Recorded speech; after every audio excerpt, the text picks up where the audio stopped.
The Late Night Alternative with Iain Lee on Talk Radio. We have ways of making you talk.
Pizzicato vibe, yeah? 0344 499 1000. This is it, guys. This is the one. Oh, it's the ending.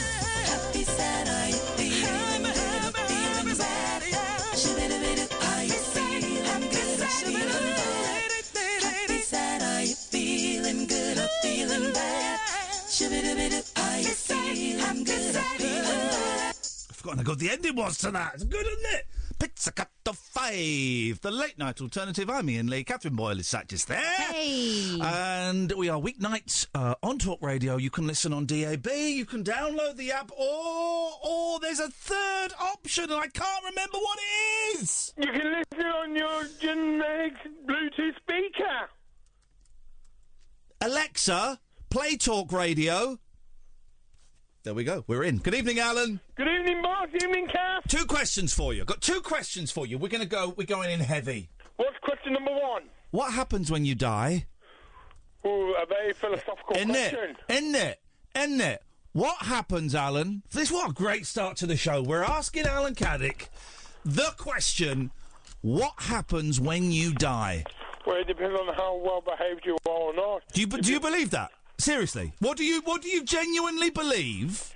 I believe that everyone has a soul. Yeah. And we'll all get past in the day of judgment. Wow, there's going to be a day of judgment. Yeah. What does that entail? I'm not. By the way, 0344 499 1000. What do you? Back. Yeah, we will. What do you think happens when you die? I'm not going to poo-poo anybody's ideas tonight because we're going to talk about a film that me and Catherine saw that blew my mind. What film that? It's called Afterlife. It's a Japanese film, and I'm just looking at the director's other films on IMDb. They all get 8.1s. They all look nuts. So I'm going on a little buying spree. But so Godzilla in there. Sorry. You've got Godzilla in there. A little bit racist. So, Alan, tell me about this Day of Judgment. What is it in your worldview? What is the Day of Judgment? When we see the 4 horsemen of the apocalypse. Ooh, so now, because I'm not playing dumb. What are they? Is that greed? Well, avarice, or are they the 7 deadly sins? That's the 7 deadly sins. The 4 horsemen is when you see May, Corbyn, Farage and Johnson take over Brexit. Okay, Alan. Other political parties are available. Go and check your. Don't talk about them because there's an election going on. For God's sakes! I didn't know that. Well, you're an idiot. Shut up. So okay. So do you genuinely believe that there is going to? But hang on a minute. So if there's a day of reckoning, right? Supposing the day of reckoning was tomorrow. What happens to the people who've already died? Do they rise from the dead and get judged again? They become zombies. Flipping heck, I don't think you've thought this through properly. Well, there is someone who died the weekend that put the willies on me. Who's put the willies up you? Brian Walden. I'm Brian Walden, and this is the Walden interview. I can't do him as good as I used to. We had a whole tribute to Brian Walden last night. We even played part of the theme tune to the thing. What was the name of what group did the theme tune to his programme, and what was the song called? It was Nantucket Sleigh Ride. By? Mountain. He's right. We played it yesterday. Hang on a minute, and this. Ladies and gentlemen, it's a great bit of. I'm going to say the theme tune to Weekend Well. Here we go. I'm going to say it's proggy, but I don't know it well enough. But this is a great bit of music. It's a theme tune to Weekend Well with Brian Walden.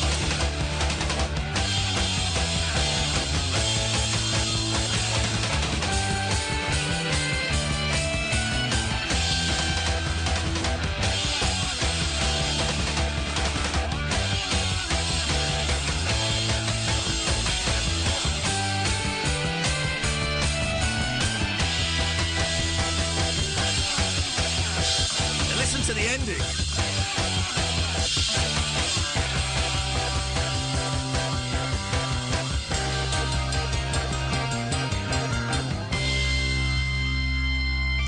Isn't it? Oh, that is prog, isn't it? Hello, I'm Brian Walden. Today we have Ken Livingstone. Ken Livingstone and Margaret Thatcher on the show. Can't do them as well as I used to, Do unfortunately. you know what a Nantucket sleigh ride is? Isn't that when someone does a dump on the roof of your car? No. No, that's a Detroit. That's a Detroit ice cream or something. Is it? Yeah, it is. It is. Go on. No, I don't know what a Nantucket sleigh ride is. When they used to go out whaling in New England. Yeah. They used to go and do it, obviously. Whaling? Yeah. Like singing? No. Hunting whales. Hang on a second. Yeah, Moby Dick. Hang on a second. All the tunes fit in.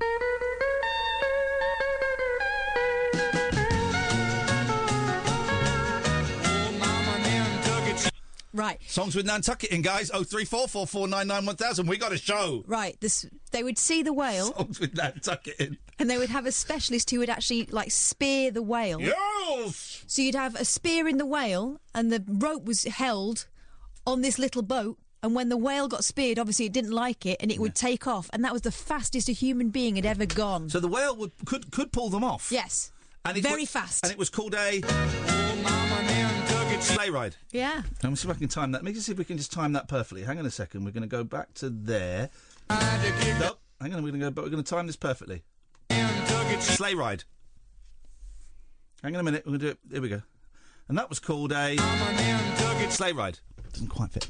All right, Alan, thanks a lot. 0344 499 1000. Thanks a lot for that. So what... We saw this film, right, called Afterlife, and it's directed by Japanese director Hirokazu Kurita, right? And we saw a film that he did a few months ago called Shoplifters. which is. It's about these shoplifters and this sort of family that go shoplifting. It's nuts. I'm noticing. I don't want to give away too much of that because you might want to go and see it. Right. So the film we saw today, Afterlife, is it's insane. It's so slow. But Shoplifters was quite slow. He's obviously got a style. Uh-huh. And so in this film, it's from 1998. So it's 20 odd years old.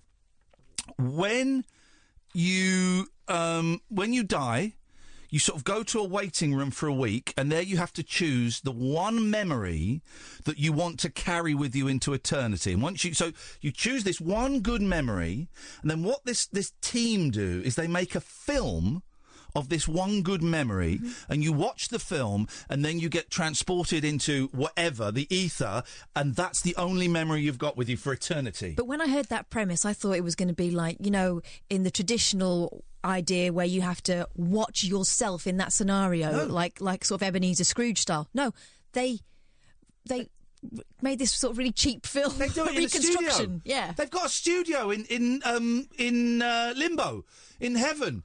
Or the waiting room for heaven, there's a studio, and they got people building sets and painting sets and stuff. Yeah. It's nuts, right? It is beautiful. It is slow. It's subtitled, right? Ruined. It was in a really small cinema, but ruined because there was a noise going off in the cinema. But also, what happened at the start? Well, bear in mind the subtitles, so it's really important to see the screen. I couldn't really see the screen because there was like a human game of whack-a-mole going on in the cinema. Because we'd sat down and we were ready, waiting for the film. Yep. I mean, we thought we were a little bit late, but actually it turned out the adverts had just started, right? Yeah. So we're sitting there waiting. There was about 10 minutes worth of adverts. The lights go down, and then all of a sudden, this... Well, no, the film started. We were about 2 or 3 minutes into the film. Yeah. Because we got to a really integral part where the whole premise for the film was explained in about 2 minutes' worth of dialogue. That's right. And it was at that point that these two women came in and started sort of remonstrating with the woman sitting in the seat in front of us, saying, I think that's our seat, that's our seat. She was not moving. She was going, that's row D. She goes, no, it's row C. We were in row E, right? But there were only 4 rows. But it was definitely row E. She goes, oh, OK. So she said to us, you're in our seats. I said, no, we're not. This is row E. Yeah, and she could see the label on our seat, Yeah. so she could see that it wasn't us. So then she goes back, no, they're row E. You're definitely in our seats. You're going to have to move. Look, no, I'm not. This I'm in went row on for C. ages. Honestly, I would have moved just out of embarrassment. It was just her on her own. Yeah, I would have but just then moved. there were 2 people in her seats in what were row C. So eventually she gave up and went... She gave up and admitted that maybe she was in the wrong seat. The whole time that we can't see the subtitles. And they're talking quite loud. And then she goes... And then the people that were sitting in her seat, you think, oh, well, maybe they're just across the aisle. No, right the other side of the cinema. So they go across past the screen, so everyone gets a view of their heads. They were cheating, though. They were Japanese, so they didn't need to read the subtitles. Right, I see. Yeah. And then they sat down, and then this other couple from that end of the... No, they didn't. So they went to the far... Because I was watching them, wasn't watching the film. They went to the far end, right? And then they came... And then they got to the far end, and there were seats there, but then they came all the way back. And there were 2 people in their seats in the near end. And so they then said to those people, you're sat down at the far end. So then the people in their seats got up, went down to the far end. The people who'd been to the far end and come back then went sat in their seats. All I could see at this point was, because it was, dark, all I could see was every time a pair of heads went down, 2 others popped up somewhere else in the cinema. And at one point, everyone sat down. I thought, oh, it's over, it's finished, it's done. OK, now where are we in this film? And then there was like this couple leaping over the rows at the end of the far end of the cinema. It was mayhem. I've never seen anything like Andrew's asking, where did we see it? A few people saying, oh, I wanted to see that. It was the Picture House in central London. Apparently they have a thing every Tuesday. It was only £8. £8 a ticket, where they show like sort of older cult films that they think deserve a wider audience. If you can see it, right, it's slow. It's 2 hours. It's slow. But it has... I did at the end of it, as the credits came up, I went, wow! Like the kids, as a tribute to that child, and because it genuinely was absolutely brilliant. Yeah. What a film! But here's what I want to know tonight. Right, 2 things. I'm just going to go straight into the film. Genuinely, what do you think happens when you die? Genuinely, I will not laugh at any of them. If that's what you think, I've always thought when you die, that's it. Boom. That's it. There's nothing. But this film, I mean, the film's going to tell me what happens. I don't think you go there and there's like a movie club. But this film made me think, maybe there is something going on there. So question one, genuinely, what do you think happens when you die? 0344 499 1000. Second thing, if you had to pick one memory, it's a tough one, one memory to carry with you for eternity, and everything else is gone. You can't remember anything else. One memory. What you going to pick? I thought of mine in the cinema and I had a little cry over it. Oh, I saw you getting a little bit teary. Yeah. Is it the day that you realised I was brilliant? No, you're not involved in this particular memory. Oh, okay, all right, that's disappointing. It was when my first baby was born and we had to stay in hospital an extra night, and it was a really... Everyone says it was difficult labour. I think your first labour is, because it's bloody awful. I had a painful poo once. I'm not bragging about it. But what I remember was holding that baby and looking at her and recognising her. And neither of us slept that night. She was put in bed with me because I'd had an epidural and I couldn't walk. Oh. She was put in bed with me and we just gazed at each other all night. Oh. And that's what I remember. With the first child? Yeah. So you want to forget the second child? Second one, I was like, I'm over this. And then that's the thing. So for all eternity, you remember one child. No, but that moment kind of encapsulates how I feel about both of those children. But you wouldn't remember the second child. Second child's gone. God. That's the thing. Because I thought about the birth of my firstborn. Because that is an incredible moment, It's isn't incredible. And there's an extra person in the room. And they're going to be with you forever. And you get this wave of love. But then I thought, well, then that demeans the second son. So there's that to weigh up. It's a tough one. We're going to look a little bit more at this. I want to read out some of this guy's other films because they look amazing. I found a new favourite movie director, and I'm going to have some fun. Here's a suggestion on the text. If you gave this guy Iain Lee an actual microphone, he wouldn't have shout all the time. Tell him saying something at the top of his voice doesn't. You put the apostrophe in between the does and the nt. Does apostrophe nt make what he says funnier? Yours, tuning out, John. Bye then, John. Oh, he's not there. Gone. John's gone. And John's gone, baby. Thank you, John. I appreciate that. I get 5 pence of every text that comes in, so cheers. 0344 499 1000, the late night alternative with Iain Lee and Catherine Boyle on Talk Radio. The radio show for people who know the best part of the day is the night. The late night alternative with Iain Lee on Talk Radio. We'll get you talking. So, we saw this film, Afterlife, directed by Hirokazu Koreeda, right? And I don't know much about him except we saw Shoplifters, which was another really slow but beautiful film that is just so clever, right? I'm looking at his stuff on IMDb, and I've just ordered this on DVD, $5.99. Gets 6.9 on IMDb. Air Doll. A life-size blow-up doll develops a soul and falls in love with a video store clerk. Oh, I'm in. Oh, mate. That, to me, sounds like the perfect movie. Japanese mannequin. It's incredible. Japanikin. Right, here's some of the other stuff. There's a lot of films with dad issues in. Like Father, Like Son, 2011, 7.8 as a high score. It's on Amazon Prime, I think I saw. Ryota is a successful workaholic businessman. When he learns that his biological son was switched with another boy after birth, he faces the difficult decision to choose his true son or the boy he and his wife have raised as their own. Oh, mate, it just sounded brilliant. Right, Nobody Knows, 2004, 8.1. In a small Tokyo apartment, 12-year-old Akira must care for his younger siblings after their mother leaves them and shows no sign of returning. Come on, man. And also, you know they're going to be really slow, beautifully shot, and you're just going to want more. Shoplifters is about 2 hours and is slow. I just wanted more. Mm-hmm. This film, it kind of goes in a bit of a loop in that you get like the first group of people.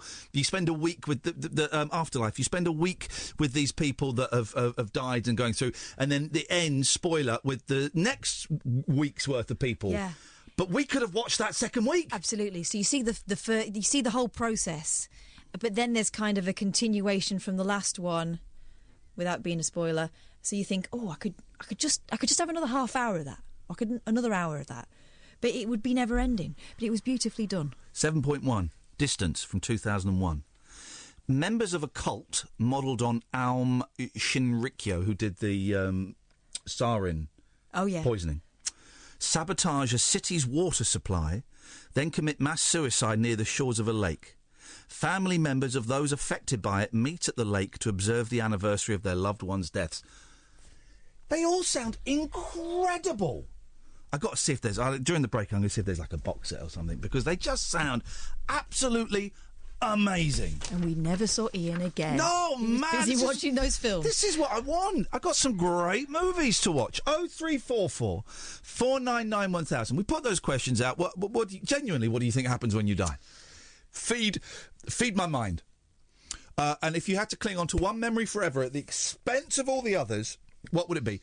You can also phone in with the usual old nonsense as well, of course. You don't, when we throw out questions, we don't actually expect you to answer them. You tend not to.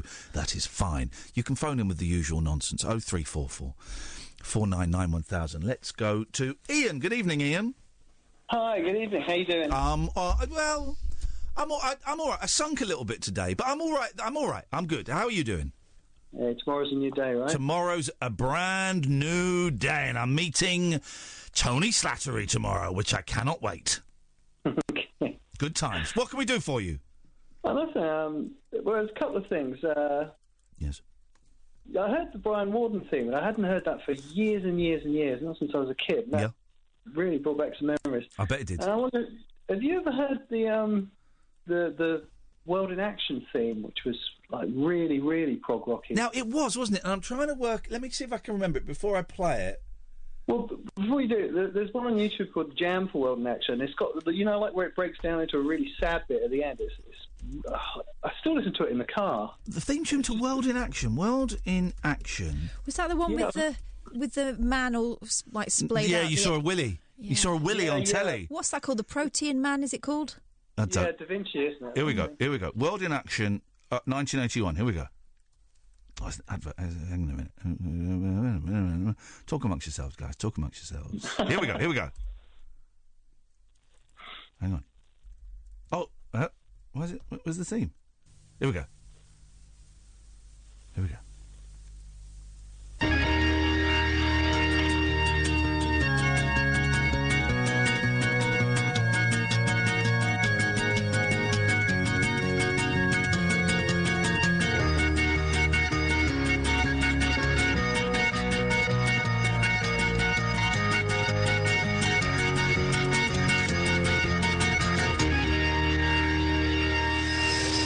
And first comment under there, I'm 41 now and it still frightens me to death. It was terrifying, wasn't it? Vitruvian Man. That's what it was called. Vitruvian Man. Who did the theme tune then? Oh, I read up on that because I got kind of geeky. Oh, then I'm looking forward to hearing all of the facts. Unless you've forgotten them. No. So the guy that wrote it, he got to write it for that. And then the guy that commissioned it took all the credit. And never paid him up. I think, in fact, there were actual comments on the YouTube thing from the guy who wrote it. It said he ripped me off and all that sort of thing. So it was kind of funny to listen to. Oh, really? He kicked off? Yeah, but right at the end of that piece, because they used to have an end theme to it as well. Yeah. And the end theme was just so sad and tragic. It was like the closing theme of the Incredible Hulk. Oh. That's the saddest. That's the saddest bit of music ever. It's the only bit I ever saw. Yeah, because I used to watch the beginning, and then when he went green, I wouldn't watch it. Why? Scary. It was the best bits was when he went green. No, didn't like him when he was angry. I liked. Well done. Very clever. Ian, what do you think happens to you when you die? Well, the people that you leave behind miss you every day. Screw those losers. What happens to you? What happens to you? Does anything happen? I've always thought, when I was like a little kiddie, I was like a Christian kiddie, and I thought, you go to heaven and stuff. Then when I grew sentient, and I thought, you just switch off and that's it. But maybe Maybe I'm wrong. I could be wrong about something. I heard a bit of Howard Hughes this weekend. They were talking about, or did I make this up? They were talking about they were talking about near-death experiences and how nurses will. Told this woman who was talking to Howard Hughes, I can't remember what her qualifications were, if any, we're talking about how, they open windows to let the soul out, and that there are certain patterns that they observe in all kind of near-death experiences that seem to be too similar to be discounted. Well, it's good to keep an open mind, anyway. Yeah. Well, I don't buy. You'll find out. We will find out. I don't buy the white light near-death experience thing in hospitals because I suspect, this is my theory on those, right? It's just something happening in the brain. Shut down. It's something happening in the brain, and the white light could be anything. As someone who has had auditory and visual hallucinations, right? The mind, to quote the Monkeys movie Head, the mind cannot differentiate between the real and the vividly imagined. So something happens as your brain kind of shuts down, and then it's that whole Will Storr thing. It then has to make a narrative. Uh-huh. So the narrative is, there was and it was Jesus and Grandma and all of that. Speaking of grandmas, when my grandma was nearing the end, and we're talking, maybe 2 weeks before the end, she could not take her eyes off the door, and she was fixated with do not shut the door. She was waiting for someone to come through the door. And that was spooky as. Well, as you say, your brain picks up stuff even when you're not fully awake. Yeah. As my wife has Iain Lee on, all the way, Ian and Kath, sorry. Thank you. As I go to sleep. Are you dirty pervert, Ian? Yeah. Okay. Yeah. Okay. That's fair enough. He admits it. We're having a grown-up. Which is a little rich, but I'm going to let that go. Thank you very much indeed. Touché, sir. Touché. Point taken. I'm declaring a truce amongst the Ians, the IAINs and the IANs. How's about them apples? A truce. Well, about time, because, we were really poor when I was a child, and we just couldn't afford that extra eye. There you go, you see. Well, then there is a truce between all Ians. Let peace reign amongst these two warring tribes. But then saying that, having that extra eye is probably just a big show-off thing. Right, thank you very much for your call, Ian. Thank you very much Shots indeed. Fired. Yes, I will accept digs about my photographic habits. I will not accept digs about the spelling of my name. Good evening, sir. 0344 499 1000, the late night alternative on Talk Radio. The late night alternative with Iain Lee on Talk Radio. 0344 499 1000 is the telephone number if you want to give us a call. Minds have been blown by a film called Afterlife, Japanese film. Japanese director Kurida, and I've ordered Air Doll, and we'll be ordering some more. It's a film, it's not a... It's a film, but if you type it into Amazon, you get both. You get both options. So I'm looking forward to that. I'm looking for stuff that makes me think, makes me look at the world in a different way, and it would appear that his films have that ability. I didn't watch all of it because I was getting distracted. I only watched the first 20, 25 minutes at the weekend. And then I was just getting distracted, so I thought, I'm going to stop this because this warrants a no phone, no playing with the cats thing. The Radio Unnameable, the documentary about Bob Fass, a DJ in America in the 60s through to the present day. I think he's still going. Never replies to my emails, but that's cool. Who works on a public radio station, so it's funded by the public. And, he had Bob Dylan on his show in the 60s, Joni Mitchell. He had the world premiere. Oh, he had the guy, can't remember his name, but this singer-songwriter was in there, and he said, well, you've got your guitar, have you? I wonder if I can find it. Hang on a second. Let me see if I can find, because it's an amazing... It's an amazing bit of radio when you realise what is going on. No,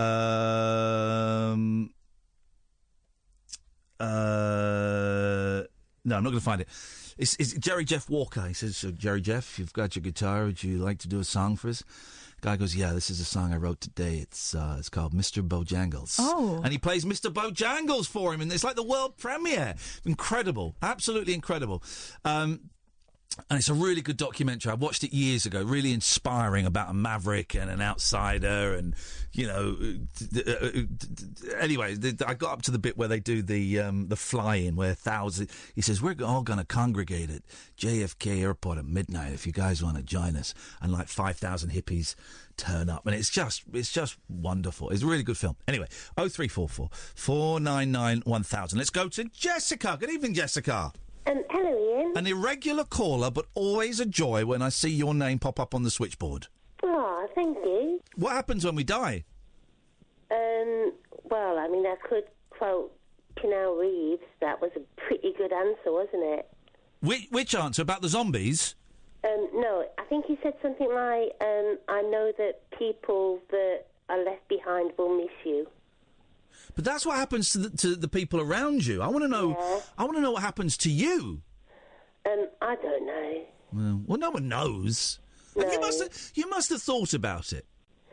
Well, I mean, I not really. Or maybe not. Maybe some people don't think about it. I seem to think about it quite a bit. But then I'm assuming everyone does. But maybe, even though it's inevitable, it's the one certainty we've got. You've never really thought about it.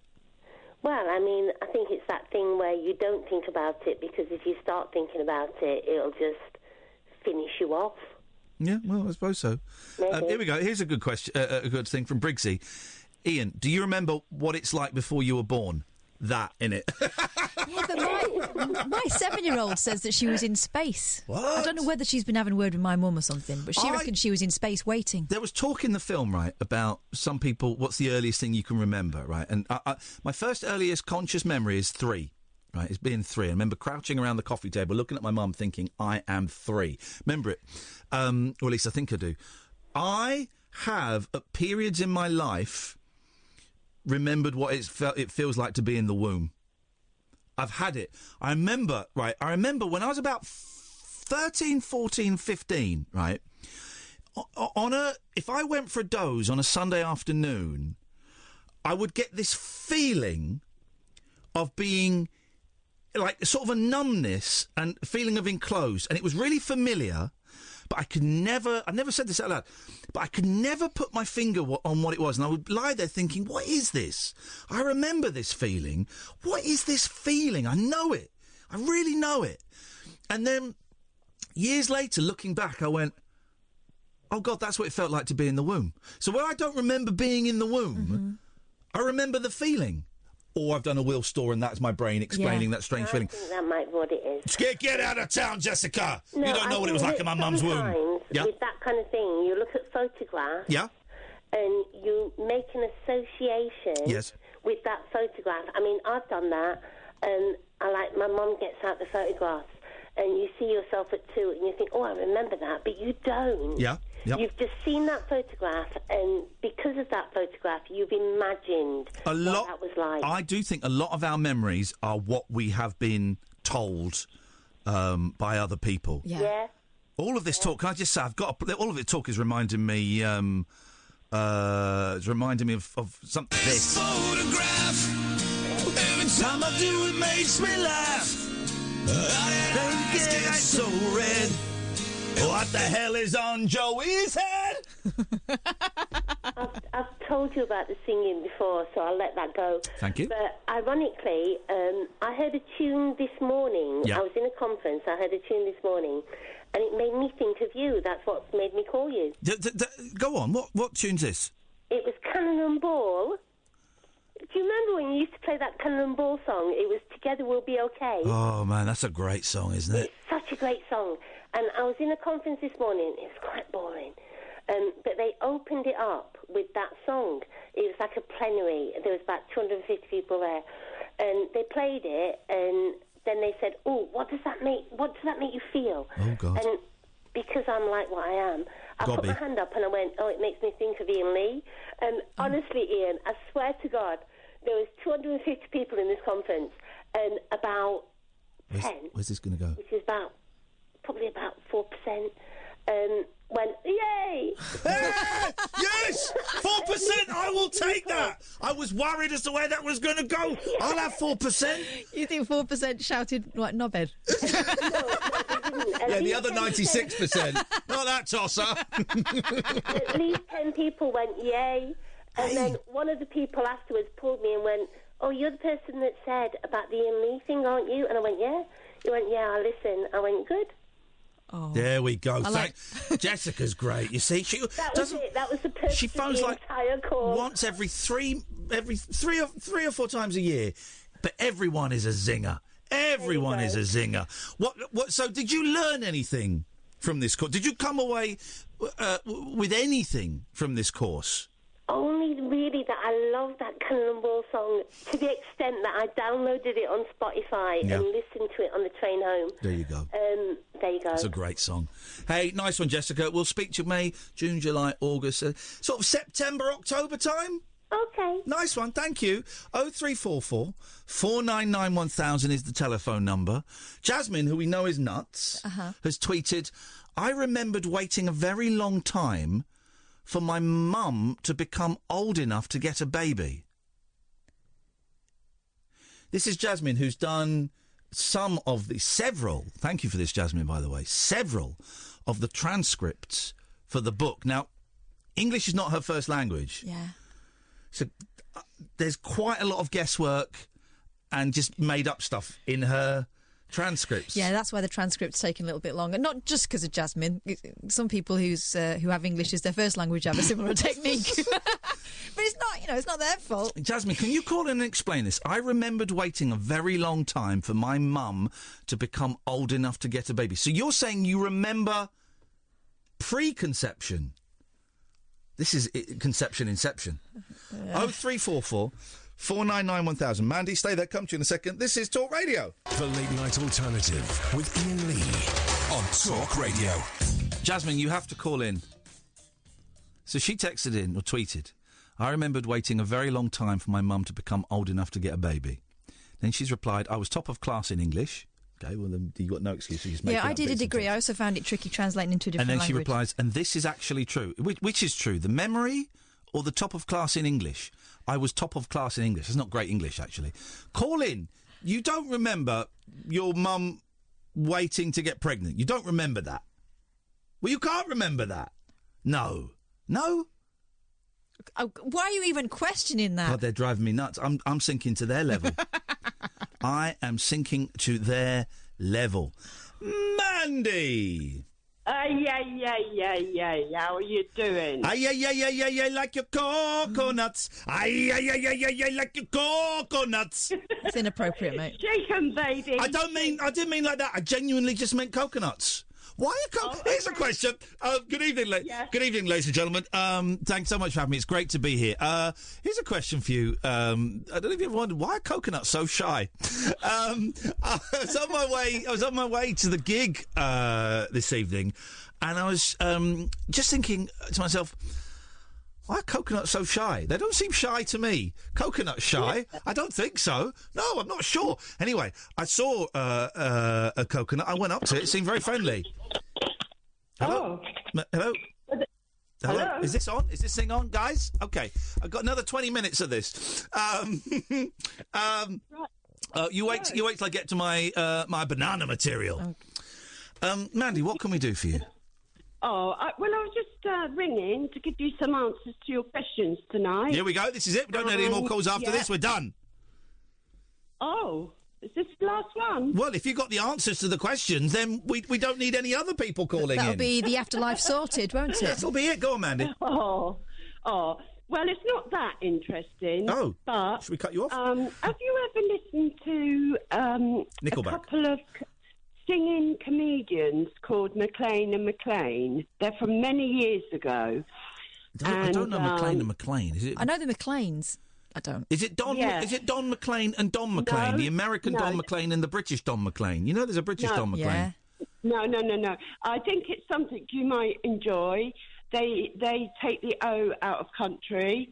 Yeah. Risque. Yeah, that sounds a bit naughty, I know. Very naughty. But my good memory in life that I will always remember was many years ago when I was a psychiatric nurse. Yes. Taking pot. What? Taking pot? You took pot? Listening to this couple singing about Dolly Parton's bosoms, and it is the most funniest thing you'll ever hear. Hang on, so your best memory is being a psychiatric nurse, taking pot, and listen to McLean and McLean singing about Dolly Parton's boobs. Wow. Yes. That's the memory that you'd have on infinite loop. Meanwhile, the ward was going nuts. Yeah. Because the ward was nuts. Yeah. More nuts than usual, full moon. But you have to listen to them because, All right, Ian, I think you will love them. I'm going to listen to them off air. I think it's probably best. Because I suspect there might be something a little bit rude in there. A little bit not. No, that one's all right about Dolly Parton. It's about her tits. And also, yeah, it's fine. Are you sure? I'm going to play it. If there's any swear, yes. The song is called... No, I promise you, I wouldn't do that. It's called Dolly Parton's Tits. I know. Yeah. Well, yeah, shush. I tried to do it nicely. But hang on a minute. The fact that you had to censor the title says to me that you the rest of it is not safe for work. No, it is safe. Oh, I promise you. The worst depends on the workplace. I'd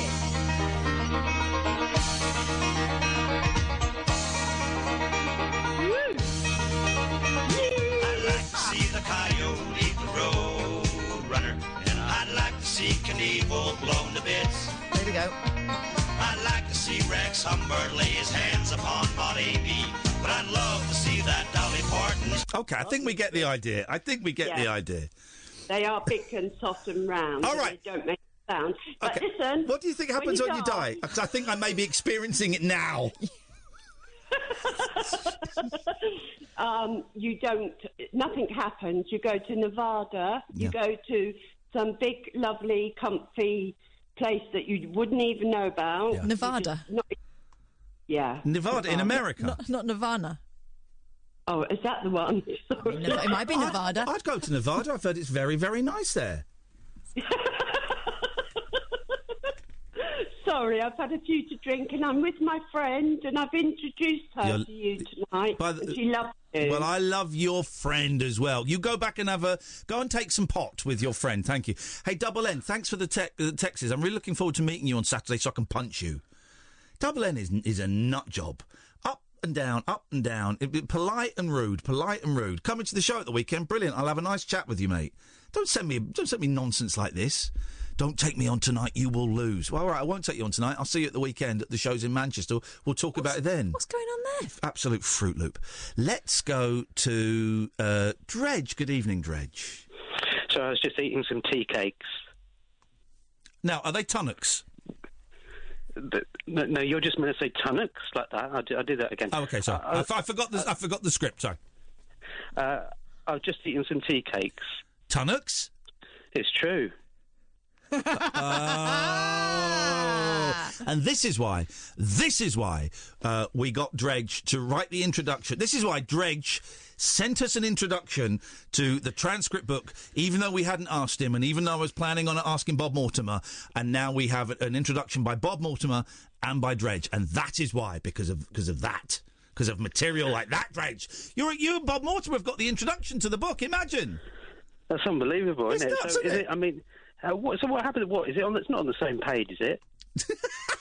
No, there will be. I haven't put it all in yet. There's an interval. There's an interval first. No, there will be Bob Mortimer's intro.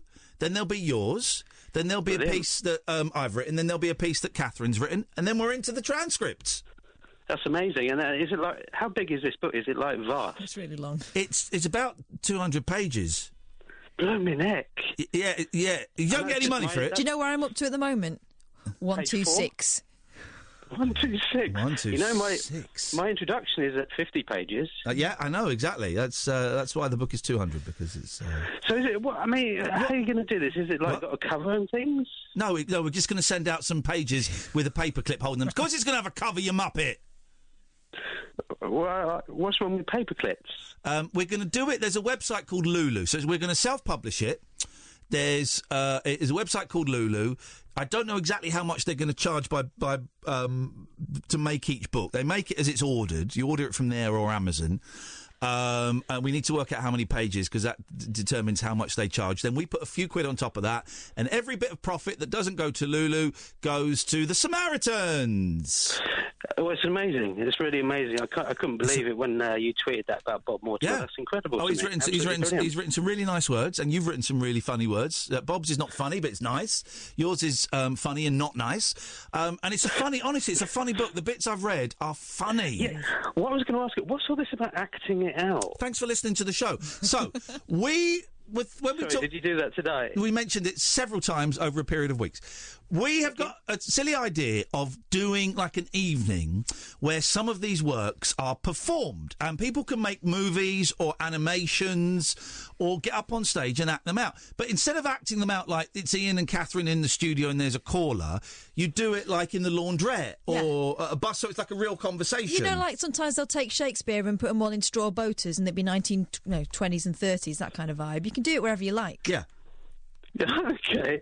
Well, you don't get that on LBC, do you? No, actually, saying that, I do believe that a slightly similar theme, Ian Dale and Majid Nawaz are teaming up to act out each other's transcripts from each other's shows. So that should be a lot of fun, a lot of laughs. But this one involves the listeners a little bit more. And they have got an introduction. They've got an introduction written by Vic Reeves and an introduction written by Alan Caddick. So similar vibe. People do rip you off, don't they? They do. I mean, to me, that does sound like one of your ideas. Yep, doesn't it? I have the best ideas. I just wanted to say thank you very much for using that. That's very nice of you, and I look forward to getting the book at some point. Now, here's the thing: I've not actually read John's introduction.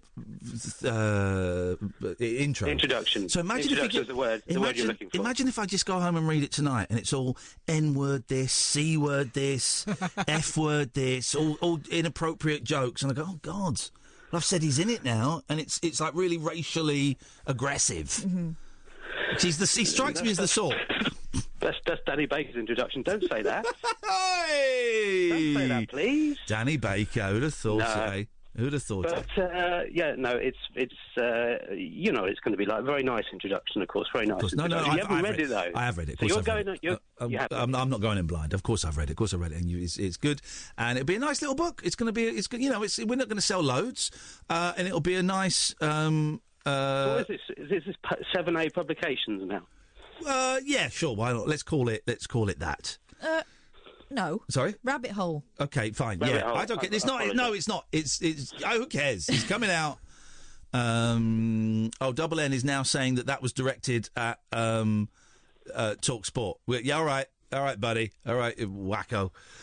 Drake, I'm going to cut you off. Thank you. There we go. Because I want to give Mo 30 seconds. Good evening, Mo. You're all right, man. Yeah, what you got? I feel like we got off on the wrong foot yesterday. What happens to you when you die? I don't know. You go to heaven, I guess. Well, what is heaven? What does that mean? Because heaven to me is like a cloud with an old white guy with a big beard. I would imagine your idea of heaven is slightly different. Well, you know, I'm quite religious, so I believe in like creation and all that. Yeah, but okay, fine. Well, then you listen. We're not doing this. Take the mick. I've said I'm not laughing at anyone's suggestion tonight. So then you must have a very clear idea of what happens to you when you die. I believe there's an afterlife. Yeah. Okay, and there's an afterlife, and like when we die, we either go to heaven or hell. I actually believe that. But what is in heaven? Is it like PlayStation 7 and good food? Is it like churches? Is it like fields? Paradise, I guess. But what does that mean? It's just paradise. But what does I don't know. Your idea of paradise is different to mine. So what does I don't know what you mean by paradise. Just a nice place for reward. A nice. It's just a nice place for reward for your life. Oh, okay. All right. And if you had to cling on to one memory forever at the expense of everything else, right? You've got to pick one good memory and you forget everything else that has happened. What is the one good memory that you would pick? Of what? Of life? No, of your bumhole. Yes, of life. It's difficult. Family, yes. Go on, pick a memory then of your family. You can't just say family. You've got to pick one specific incident. That's so difficult.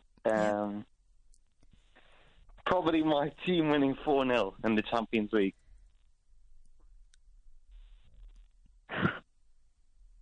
Hello?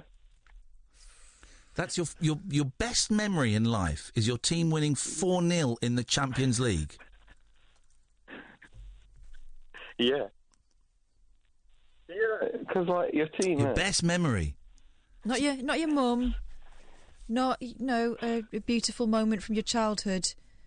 A football match. So far, yeah. Okay, all right, nice one. Thank you, Mo. John, Samaritan. John's texted in. Samaritan. I thought he'd tuned out. Samaritan won't be able to save too many people with that profit. We might make I reckon we'll make a couple of £100 to donate to them, which is certainly better than your sarcasm and your ill-informed jokes, John. What positivity are you putting into the world, John? Exactly. Because on the basis of the 2 interactions we've had, you sound like a bit of a knob. I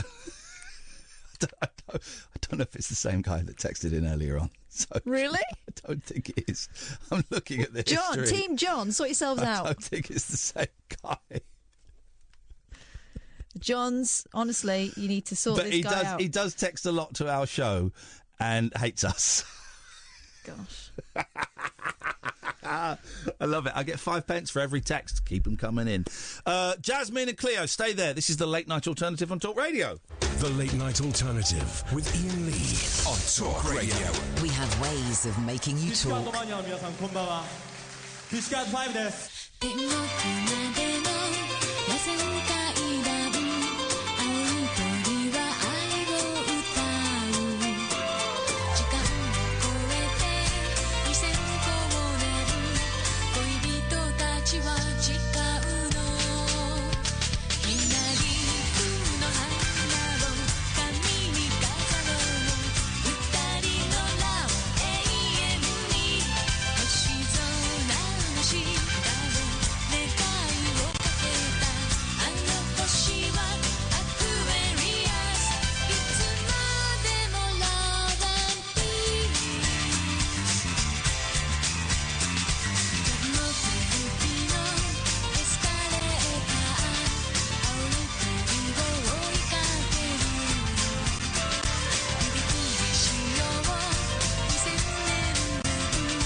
Here we go, 0344 499 1000. John, who said he wasn't going to listen anymore, has changed his mind. He's texted in again. John says, sorry, Ian, hope the book's a big seller. I'm going to be, say, listening all night.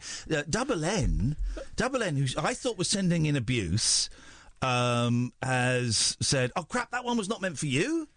That was directed at TalkSport. Shocking performance by my team. I have regular arguments with them. Are you guys are stars? I'm not up and down. I just texted about 7 different radio stations a day. Okay, so he was texting the wrong show. Okay, fine. Then explain this text then. When you die, you're basically strapped to a bed and made to listen to this dribble. Oof. It means drivel. Yeah. So explain. Was that meant for TalkSport? Double N? Was that meant for TalkSport? Maybe they're doing the same phone-in. Maybe they're doing the same phone-in. Maybe. Here's the thing, right? If you're going to send in rude texts, stand by them. Just own it. Own it. Don't then, just own it. You sent it in, it's fine. 2 tickets left. 2 tickets left for Saturday nights. This Saturday night, the show in Manchester, me and Catherine, and about 12 tickets left for the Sunday show, slightly earlier show, but I think it's 6:15, something like that, on the Sunday. IainLee.com/event. IainLee.com/event. IainLee.com/event. You did your first live streaming today on Twitch. Was it that Catherine Boyle? Yeah. Yeah. What did you see me rig? You had more viewers than I did. I know. Everything. I had more viewers. I got up to about 120. You had about 160 at one point. What can I say? Jigsaws. What? Jigsaw sells. I had cameras balanced on the kids' Easter egg boxes. I was showing everyone my I'm a Celebrity Get Me Out of Here costume as well. Were you? I got that out. I said if I get 50 subs, I'll put it on for you. I'll put it on. I don't know where the hat is. I think the hat is in the boys dressing up box. If I do a stream and get 50 subs, I will do the rest of the stream in the jungle gear. If you get 100, take it off. There we go. But you had more. I was showing that. I was showing actual television history. You were doing a jigsaw. You had more viewers than me. Well, sometimes I had a drink of my coffee. It got quite frenzied at some parts. It was very chilled. I was watching it in my hammock. Loved it. Great. I mean, there was high drama when I found Straight Edge with all my curlies. Yep. This is it's very tense. Did you enjoy doing it? Top left. Yeah, but I'm starting to realise that 1,000-piece jigsaw is quite tricky to start, especially when, round the outside, it's quite. There's a lot of beige. It's hard. Jigsaws are hard work. I didn't do any of the Beatles today. I might do some tomorrow if I get time. I might not stream tomorrow. I'm not sure yet. Yeah, it's a big old thing. But you were worried that everyone was getting bored. Yeah, well, because. Yeah, I wanted to show them some top jigging, but I just couldn't do it. But that's not what they're there for. I know. They're there to hang out with you and to shout. Loads of people shout, there! There's a piece there! There's a corner there right by your hand! There's a lot of that going on. There was. And people get bored of it, they'll go. Yeah. And then every now and again I would stop and we'd have a little chat about something. Yeah. And also is... that randoms will join. So there's some of my followers, there's some listeners, but there were some randoms that joined because they flick through. Oh, there's a woman doing a jigsaw. I'm in. They'll go and watch it. Yeah, it's going to be a good jigsaw. I gave them this is another bit of the high drama. You can have a choice between a Norman Rockwell picture, The Shiner, which is a beaut, or a Silly Kitten, and they all went for the Silly Kitten. Yeah, you like the Silly Kitten? I voted for the Silly Kitten. I'm going to be honest. I voted for the Silly Kitten because I was sat in the garden and playing with my silly kittens. Oh. Built a hammock today, and it's one that comes on a frame. It's really easy to build, which is great because I'm rubbish at stuff. And I lay on it, and I was scraping the floor, and I was there for What, your bum was hitting the floor? Yeah. And my back was hitting the post. And I was thinking, this is a bit crap. Yeah, we don't need that one. This is a bit crap. 60 quid, what do you expect really? And then after 5 minutes I got up and went, now there's got to be, and there's a way of making it tauter. You can make it tauter so it hangs higher. Right. So I did that, and then I was just lying in the garden, cup of coffee, watching you on Twitch. Bliss. Did you find it tricky to get in and out? No. Okay. I slept in a hammock for 3 weeks. Oh, yeah. 2.5 weeks in the jungle because no one would give me a bed. Dennis Wise, I need a bed because I got a bad back. Jamie Lomas, I need a bed because I got a bad back. Yeah, I'm a 6'4" man in a hammock that is for 6 foot tiny men like yourselves, gentlemen. Yeah, unlike them to be selfish. mean.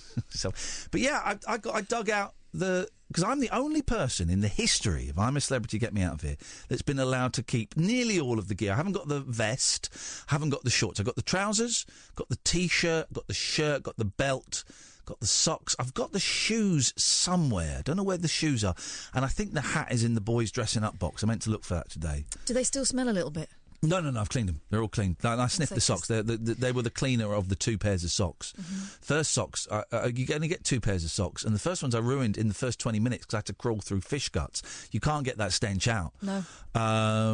But if I do I will do a stream, and I will say at the start, 50 subs in this stream, I'm putting this gear on. I will do the rest of this stream in the jungle gear. I'm not. If we do 60, would you eat a pig's nunny again? I would. No, I'll do that for 5. I will do that for 5. I will do that for 5. It was nice. It was a chilled stream today. I didn't play any games. We were just talking. By the way, twitch.tv, that Catherine Boyle, twitch.tv, Iain Lee, /that Catherine Boyle. Just talking about, people asking about the jungle. So we talked about that. Talked about TV being full of a-holes. Here's a thought. And I've not said this thought out loud. It's just been percolating in the back of my head. Right, just putting it out there. Mm-hmm. It's not in any way a defence. Doing what you can't do on Twitter. Dave, Daniel, Cleo, Jasmine, I will come to you in a minute. I promise. You can't do this on Twitter because you get battered. Right. So I'm just putting this out there as a thought. Not saying it's right or wrong. This guy that killed himself. What if I had nothing to do with the Jeremy Kyle show? What if I had nothing to do with it? I mean, you know, the indicators are that it probably did. But what if I had absolutely nothing to do with the show? Don't know how you'd prove that. I'm not saying that that's necessarily what I believe. It's just a thought that I've had going in my head, right? And here's the thing. Jeremy Kyle's on the front page of all the newspapers. He is about to become enemy number 1. Right. And there's a lot of people coming out saying, good, he's a piece of shit, and there's, all of that, right? I'm not a fan of the show. But what if Jeremy Kyle found the pressure too much and attempted to take his own life? That's a genuine concern. The first thing, what if it's nothing to do with the show? That's just an idea that I'm kind of kicking around. I've got no traction with it. I don't know where to go with it. But what if Jeremy Kyle sees himself on the front page, feels overwhelmed, consumed by guilt? I don't know if he's capable of it. I've met him a couple of times. I found him very nice, if a little cold, but nice, very polite to me, very charming to me. But what if this hounding of him gets so much that he then takes his life? I do wonder what the end game is for people who join in with these Twitter pile-ons. Yeah. Not just Twitter, I mean... it's the press, the papers. Press as well. But I do wonder what would satisfy people. Mm. I don't think anyone wants more deaths. No. But, so what do you want? Yeah. Someone to be destroyed? Mm. Someone to lose everything? Someone to be sacked? Someone to apologise? What's going to be enough? There's, I don't know whose line it is, but the line is not. I mean, maybe from John Ronson. It's a quote from John Ronson's book by someone I don't know who. People don't want apologies. They don't want an apology is not enough. They don't want an apology. They want to see you disappeared. Yeah, and that's it. They want to see you disappeared. That's what they wanted with Danny Baker. They didn't want an apology. They wanted him gone. Mm-hmm. And I've not really seen much on Twitter about Kyle, actually. So I don't quite know how to read this. I'm only going by seeing the front pages and everyone going, well, it must be the show. Quite probably is. But what if it isn't?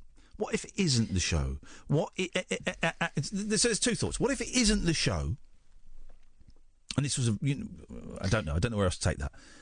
What if Kyle buckles under the pressure and hurts himself? We are talking about somebody who was in such turmoil at home that he thought that going to a television programme would be an answer. Yep. So that is someone who's already troubled, yep. Right? He's having trouble, he's having problems. So yeah, there is that. But and we talked the other day about the Jenny Jones, the murder after a Jenny Jones an American show. Yeah. Surely the way forward, and this is not going to be the exciting entertainment show fueling loose women topic kind of fueling thing, but is to re-examine this kind of thirst that we've had for the past 20 years or so now for really cruel television, for seeing people's lives exposed on television. And let's be honest, mostly so we can laugh at them. Do you remember this was Neil, stop being an idiot. Come to the show in Manchester. It's all cool. Double Ends. Just come. Stop being an idiot. Come to the show. You bought tickets. Come. It'd be nice to meet you. There was a thing a couple of years ago, wasn't it? Was it someone who was trolling the lady who was trolling the McCanns? Mm-hmm. I think it was the McCanns, and Sky News found out who she was, and she killed herself. She moved out of her home into a hotel and killed herself. That was like maybe 3, 4, 5 years ago, where she became public enemy number one, and then I think it was Sky named her. A reporter from Sky, I think, went to her house. She wasn't there. She disappeared. Turns out she checked into a hotel and had taken her own life. So this isn't new. This isn't new. This is a thing. I don't know. And again, let's... The ins and outs of that case, obviously someone who'd behaved the way she'd behaved, she was not someone who was uncomplicated to start with. Yeah. I don't know. It's a weird... I'm not saying that people who have done wrong, shouldn't face justice. But is justice really a TV camera and a microphone shoved in their face? Entertainment. Yeah. I don't know. It reminds me of a certain person who went on a television show to contribute and was badgered to expose their private life. And then treated like you weren't being a good sport by saying no. Yeah. Well, it's do you know what I mean? It's true. It's become so commonplace. Well, I wasn't. She's talking about when I went on the Matthew Wright show and they asked me about my divorce, which I had been assured 4 times in advance they weren't going to ask me about. And the suggestion that when you walked off was that you'd been precious about it. Yeah. It was. Well, because the thing is, I saw that game. And I wasn't going to play that game. I can see the game that it is. Yeah. And I could play the game. And I thought I handled it very politely. I was fuming, absolutely, particularly when I saw his auto cue scroll up and my wife's name was in there. A name I've never mentioned in public. Never mentioned it in public. Never acknowledged one way or another. And I saw the name. And that was when I was fuming, but I sucked it down. I'd been warned by Daisy McAndrew. She said, he's probably going to do something. And I said, yeah, I'm kind of half expecting it, but they've promised me that he won't. And he'd been really nice to me before. And because repeatedly you'd had young producers phone you and say, you sure you don't want to talk? Yeah. That would get my hackles up. 4 times. But he's a scumbag. And I handled it beautifully because I sat there very calmly and deflected the first 2 or 3 times, as I remember it, with kind of jokes, and then the 3rd or 4th time I said, I'm not doing this. Yeah. And then I said, look, I really want to tell you to F off and storm off or walk off. He said, well, go on then, do it. And I thought, well, no, because I'm not going to give you that clip. You can keep repeating. I'm just going to sit here and fume. I'm going to give you the chance in the break to apologise. And I did. In the break, I said, Matthew, come on, man. What was that about? Really calmly. What was that about? He said, well, look, listen, it's in the public interest. Wow. And that's when I said, F off, this isn't worth the... What was I getting paid? 150 quid, 200 quid. I said, this ain't worth 200 quid, mate. And I stormed off. And then the producers came out, and I was angry at that point. Producers came out into the green room, just want to check you're okay. I told them to F off. Hey, whoa, just calm down. Don't use that language with us. I said, I'm not even talking to you. I walked. Anyway... It's scumbag.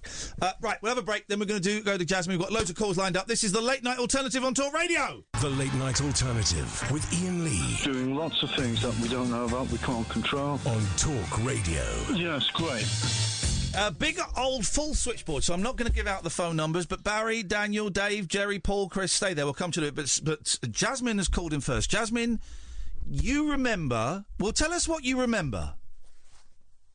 Hello. Hello.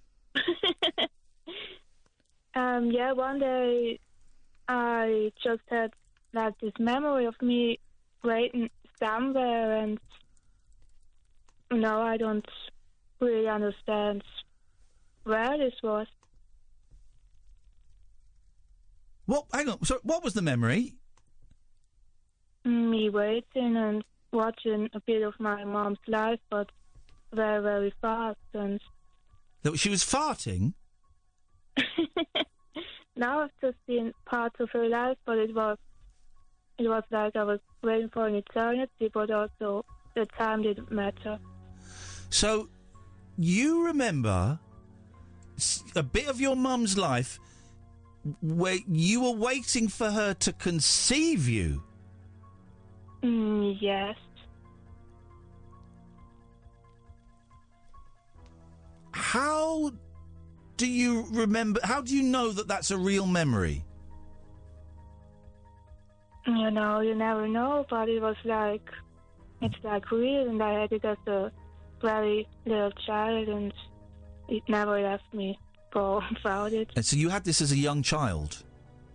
Yes. Wow, this is some freaky shiz, man. Have you spoken about this to your mother?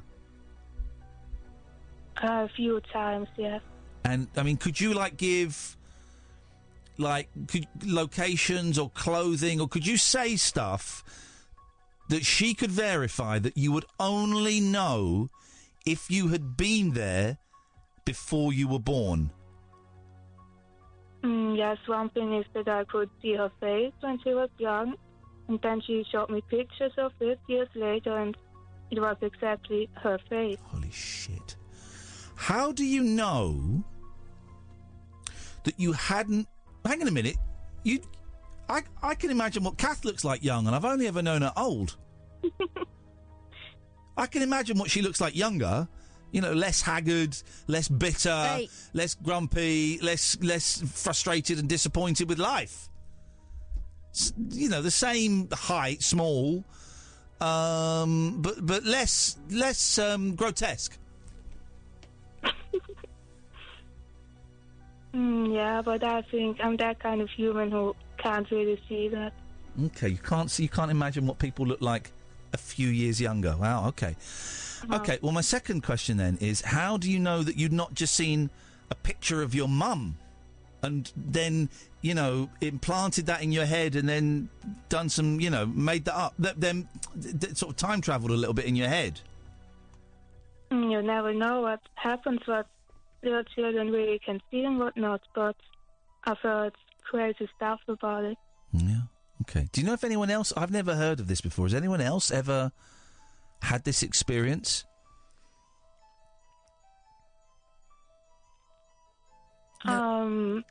I've also read a lot of books that say that this is possible, and...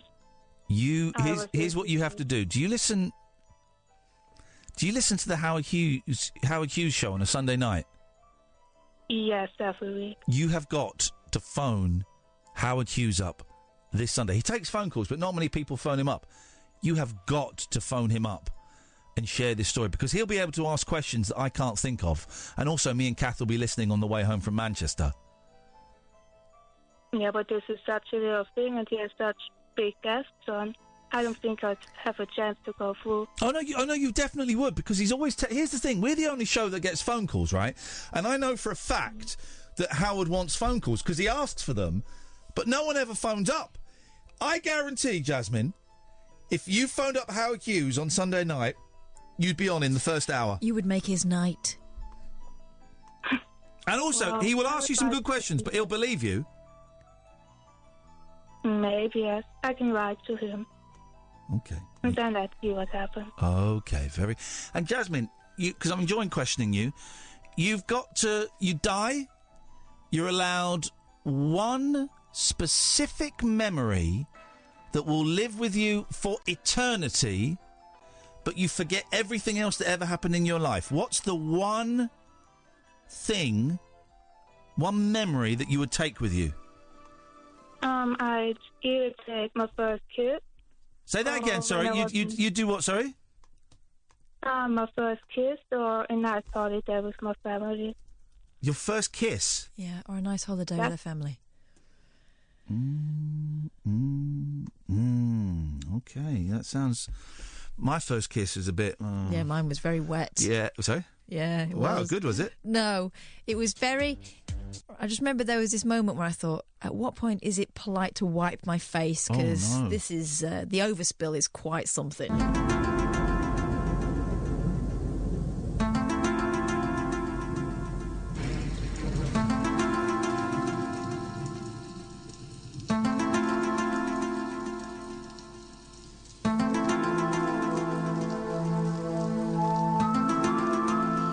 Jasmine, I'd like you to say hello to Chris.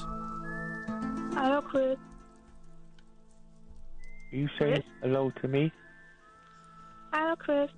Hello, Jasmine.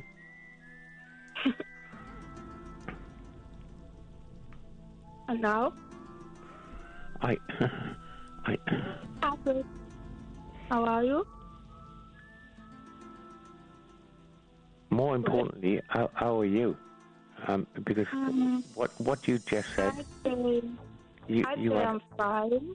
You had an outer experience, out of experience, and they're playing this music in the background now. So I think you should ring that chap on Sunday evening. He could have a good chat to you rather than me, because I can't answer your questions. Yeah, I also had out-of-body experiences, but that was a bit, not very nice. Well,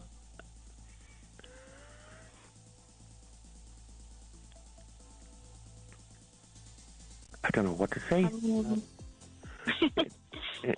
If it makes you happy, and if it, I don't understand how you can have an out-of-body experience when you said you knew that.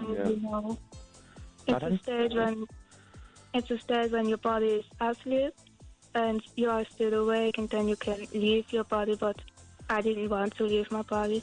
Really? Yeah. Sorry, I've been watching Gavin and Stacey too much. I keep on saying really all the time.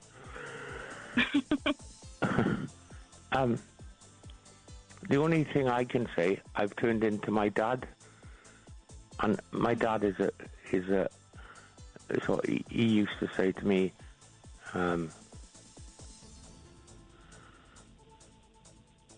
so I don't understand how you've had this out-of-body experience. Are you a religious person, Jasmine? Not really. I started believing in A Course in Miracles a few years ago, but I never believed in the Bible, really. See, many years ago, I used to do mindfulness. What's that? Mindfulness? Yes. So it's like you must know mindfulness.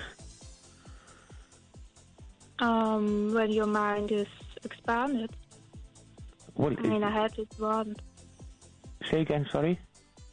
When your mind is expanded. Well, you just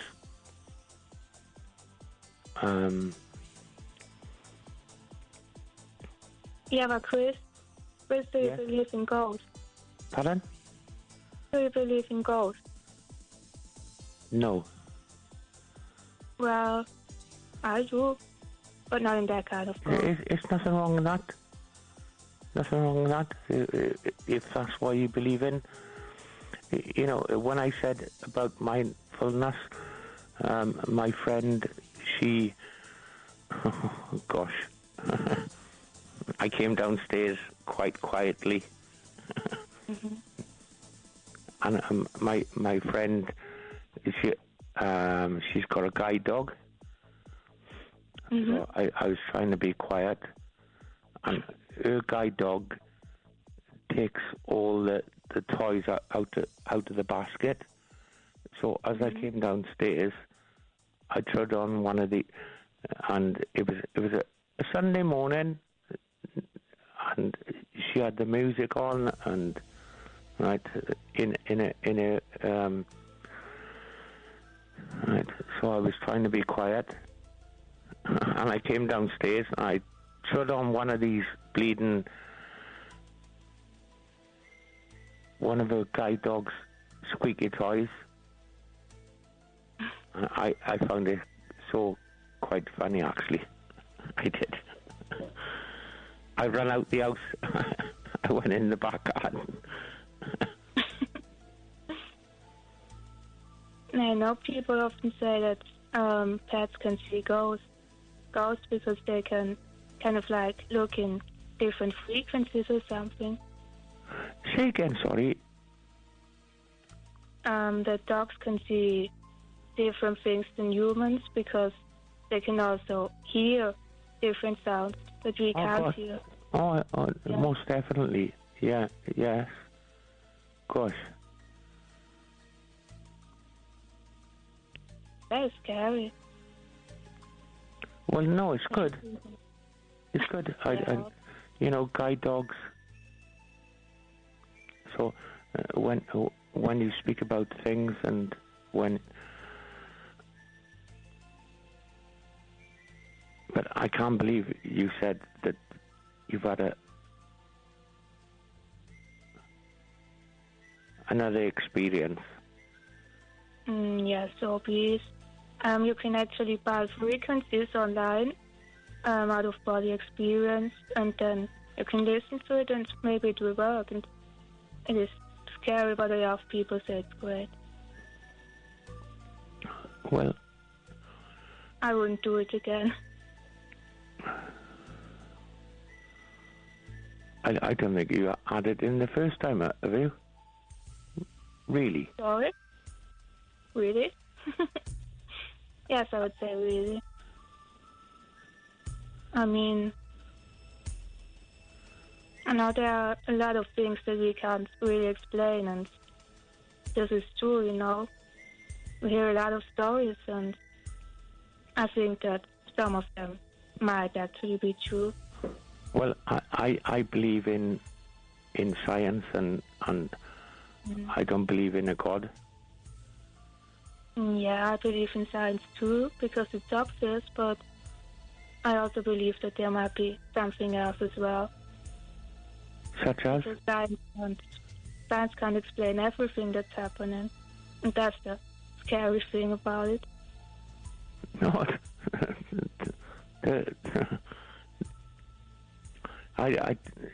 you believe, if you believe in religion, or if people believe in religion, it doesn't bother me. I think the last time I went to church, I thought, no, it's a bit too religious for me. I couldn't handle it. I had to get out. But you went out. Pardon? You went out of church. No, I went up to the church.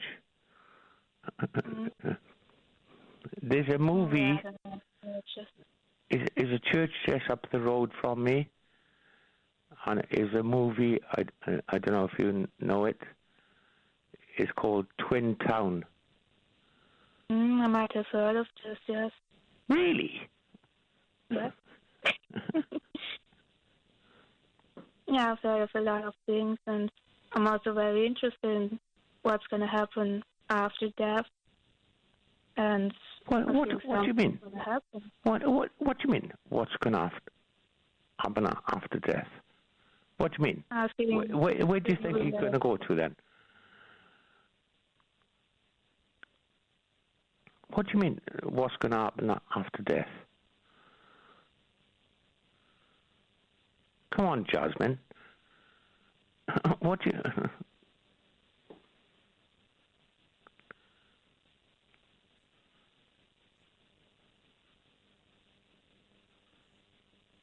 Hello? Hello? Every time I do, it makes me laugh. How did our eyes get so red? And what the hell is on Joey's head? This is where I grew up. I think the president fixed it up. I never knew we ever went without. The second floor is hot for sneaking out. And this is where I went to school. Most of the time had better things to do. criminal record says I'm broken twice. I must have done it half a dozen times. I wonder if it's too late. Should I go back and try to graduate? Life's better now than it was back then. If I was them, I wouldn't let me in. Oh, God, every memory of looking out the back door. I have a photo album spread out on my bedroom floor. It's hard to say it, time to say it. Goodbye, goodbye. Every memory of walking out the front door. I found the photo of the friend that I was looking for. It's hard to say it, time to say it. Goodbye, goodbye.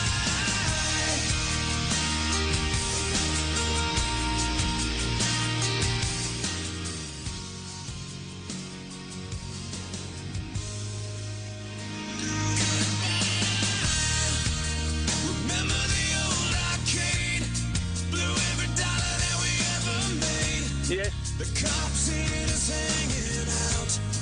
They say somebody went and burned it down. Just shut We it, used to pal. listen to the radio and sing along with every song we know. What are you beefing on about? Someday we'd find out how it feels to sing with more than just a steering wheel. Kim's the first girl I kissed. Please don't go. Oh, so nervous that I nearly missed. She's had a couple of kids since then. I haven't seen her since God knows when. Oh, God. Every memory of looking out the back door. I have a photo album spread out on my bedroom floor. It's hard to say it, time to say it. What are you beefing on about? Goodbye. Every memory of walking out the front door. I found the photo of the friend that I was looking for. It's hard to say it, time to say it. Goodbye, goodbye. Am I talking to myself here?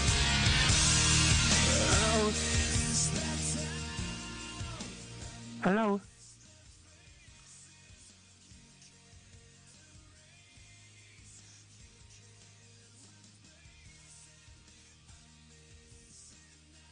Hello?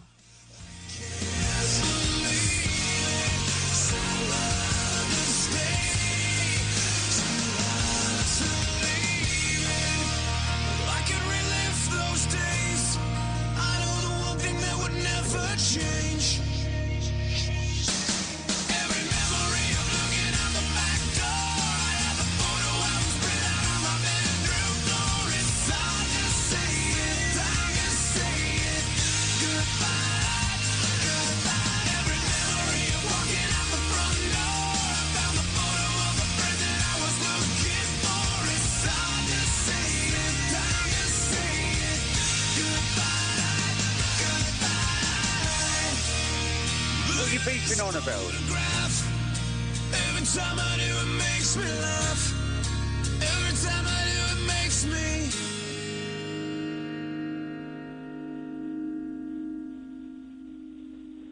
Dear. What a radio program this is. Am I talking to myself here? I was listening to the music then. Just shut it, pal. Pardon? Just shut it, pal. Say again, sorry. Just shut it, pal. Something about Carol? A guzzler. Can you speak properly, please? I've done a little garden. I haven't got a clue what you're talking about. Are you real? Are you real? Are you real? Who am I speaking to now? Who, you? Yes. Oonga, shanga, oonga. Right. Okay, if you want to speak like that. Okay, then. Right, I haven't got a clue what you're talking about. I like the mushy peas. Pardon? I like the mushy peas.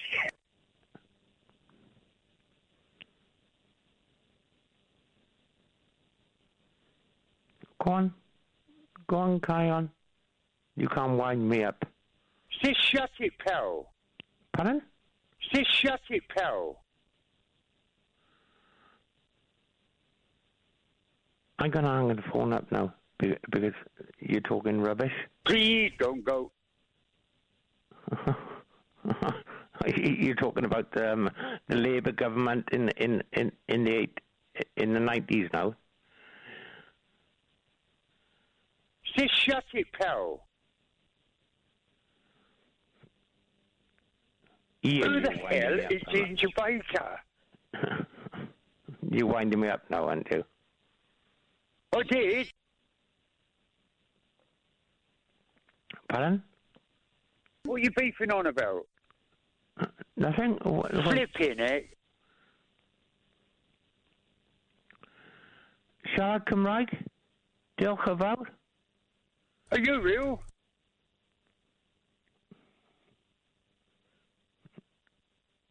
Oh, I can play little things on my computer and do things like that, yes. Shut up. There's no need of it. I was speaking to one of your guests quite nicely then. Did we get a word in Edgware here?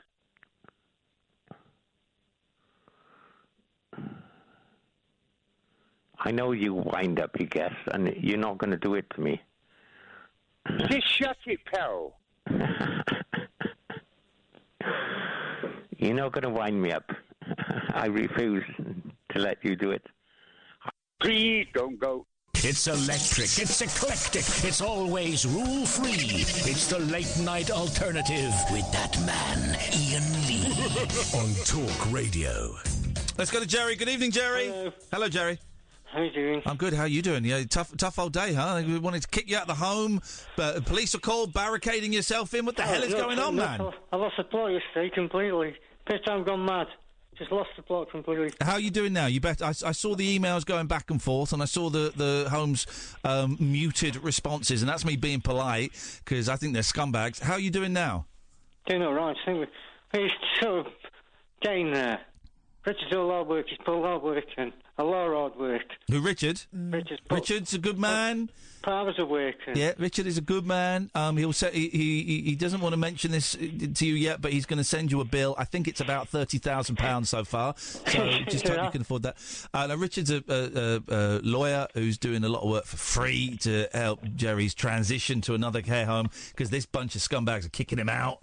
Remember, this is the care home that left him on the floor for hours while we listened. There's a sign. The man said there's a repeat conversation. Hung up on you. Yeah. Oh, yeah. They hung up. Lousy place. I've been there, and we were treated very coldly. Although I believe that since we've been there, it's new management have taken over. But yeah, they're turfing you out, man. They're turfing you out. And let's not forget they've been restricting your access to their phone. Yeah, and there was a contract where you weren't allowed to phone us up and talk about the quality of care, despite the fact that you're a human being and you can talk about whatever you want. And we kind of went along with that because we thought it would make things a little bit better for you, and it hasn't. So up theirs. And then they here's the thing, right? I was involved. I saw all the emails that were sent back and forth between Richard, the lawyer, and the care home, except the care home weren't replying. So halfway through, I just dived in and said, Richard, thanks for letting me know about this. This will be tonight's show. Can you let me know, am I allowed to name the care home and individuals who work there? Oh, they started moving then. Oh, boy, they replied to emails then. Scumbags. You're getting reconciled. Sorry? He said you're getting reconciled. People started talking there. Yeah. As soon as I said, right, this is tonight's show, can I name them? They cacked themselves and then they started talking. And that's outrageous that's what it takes. 6 months and we got nowhere. They just kept stalling everything. Asking for permission to do this. How do I give them permission? And then you come with that comment and it's like the poo at the floor. They just come running. Are you still able to come to our show on Sunday? I don't know I'm getting there. I think so. It's up in the air. I don't know I'm getting there because these have done nothing. I don't think. Bunch of... And last night she tried to ring up but didn't give me the phone till 1:05. Oh man, I'm really sorry. I think you're being treated. You're being treated worse than an animal. And your only problem, you got a crappy disease called Parkinson's, and that's it. And they're treating you like a piece of trash. And I think it's awful. And luckily for you, you've got me and Kath, and you've got Richard, who can make a little bit of a fuss. And if I send an email saying I'm going to name them on air, things happen.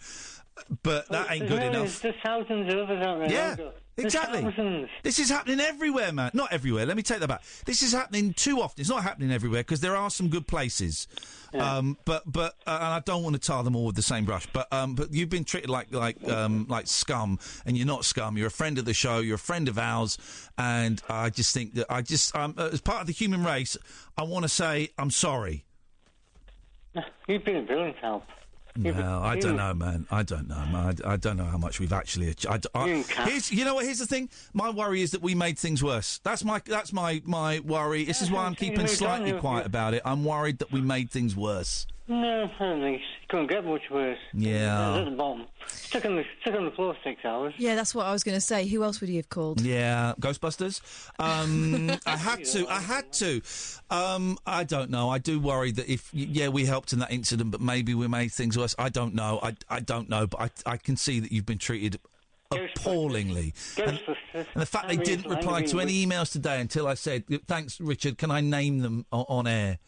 I know exactly what the rules are on naming people. I know exactly what I can get away with. That email was purely to scare them enough that they would start replying, and they did. Yeah, scumbags. You scumbags. Pie for Mr. Lee. Yeah, scumbags. I'm sending you my bill. So it's 30 grand from me, 30 grand from Richard, 60,000, 30 grand for Catherine. Let's round it up to £100,000. And you better pay it soon, otherwise we're going to be calling on you for all kinds of things. Oh, he's gone. Thank you, Jerry. If Jerry calls back, wish him well, and we will speak to him. Maybe we'll speak to him tomorrow. Let's go to Katie. Good evening, Katie. A lot of calls. Sorry, guys. With Barry, Dave, Paul, I'll come to you in a bit, I promise. Good evening, Katie. Thank you for your patience. That's quite all right. That was an interesting conversation between the foreign lady. Sorry, I don't know. Was it Jessica? Jasmine, yep. Jasmine, sorry, yeah. Yep. It felt like I was in a different universe. It was like a lucid dream. I was in it, but I didn't know what was going on. Yeah, it was. I really enjoyed it. But I find it... the conversation I had with Jasmine, I found very stilted. And I always struggle to get the best out of Chris. But those two together, I thought it was genuinely fascinating. We got a real insight into their characters. Absolutely, yeah. So I'm ringing, guys, just you were talking about memories. Yes. And can I have two? Can I be greedy? No, you can't. This is the thing. You're only... Catherine, you lay down the rules. That's the terrible dilemma of it. You know, if you've got one... Give us the two, and then we'll pick one for you. Well, OK, so there's one regarding my son. Yep. When my mum passed away 7 years ago, I was telling and it was heartbreaking to explain to my 8-year-old boy at the time. His grandma had passed away, and he said, so... Mummy, she's like a dandelion seed floating into the sky. Ooh, that's a good one. And isn't that beautiful? That is a good one. Yeah, so I really like that. And, yeah, just compare them both, so here's one. And it sounds really odd, OK? People might not understand what I'm talking about, but like I say, 7 years ago, my mum passed away. And I was with both my mum when she passed away and my dad, which is near 2 years on the 17th, he passed away. And just the honour of being... I mean, they both separately passed away in my arms. The honour of that experience, if I was meant to be on this earth for one thing, and it was the most beautiful... I mean, obviously, it was incredibly sad, but it was just a beautiful moment for me, for them to allow me... for that special moment when they're passing away, when I said, it's time to go. And it was almost like they were waiting for me to give them some kind of permission or something. Yeah. And it was, and that was beautiful in the way they went. They just both looked amazing. And then that's kind of, they weren't scared, and it was just... You've just reminded me, when my dad was dying, he was in a hospice, and he was dying, and he was off his face on morphine, and he was dying. I thought we had a few weeks. We only had days. And I was sat there with him on my own. And I felt I need to say something profound here. Mm-hmm. And he was muttering about being in a garden in Paris. I don't think if he'd ever been to Paris, right? Yeah. And he was moaning in pain. And I just said, and he was out of it, and he'd been out of it for days. And I said, Dad, I think you're done. You can let go now. Yeah. And then he sat up completely lucid and went, what are you talking about, Ian? Let go of what? I thought, oh, shit, he's fine. And I went, I said, and I felt really silly. I felt really silly. I said, oh, you then I lied to a dying man. I said, oh, you just said you were holding on to something, and I was just saying you can let go of it now. And he was lucid for about 30 seconds, and then he went off again. I felt really, really silly. You can let go now, Dad. It was my big, profound moment. Let go of what, son? You feel as well. That's absolutely right. You feel like you've got to be really profound and say, like, the last words, you know. You do, don't you? His last words to me were very special, which I shall keep private. But Katie, you've got to pick one, and you've got to pick it now. Oh, that's so hard. I'll pick my parents. There you go. Thank you very much, Katie. You're right, Catherine. You were tearing up a little bit. Thank you, Katie. Yeah. Death, isn't it? Yeah. Death, and it's there. Paul, Dave, Barry, we'll come to you after the news. It's one of them shows tonight. 0344. Very busy on the phones tonight. Are you all right? Yeah, I'm fine. Okay. 0344 499 1000 is the telephone number if you want to give us a call. We're talking about death. What happens next? If you could pick one memory to carry with you for all eternity into the afterlife. I can't believe a 21-year-old Japanese film has given us a really good topic tonight. That's unusual. And there's other stuff going on as well. You phone in about whatever you want. 0344 499 1000. This is the Late Night Alternative with Iain Lee and Catherine Boyle every weeknight from 10 only on Talk Radio. The Late Night Alternative with Iain Lee on Talk Radio. We have ways of making you talk.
Twiggy Twiggy by Pizzicato 5. It's some tune. So...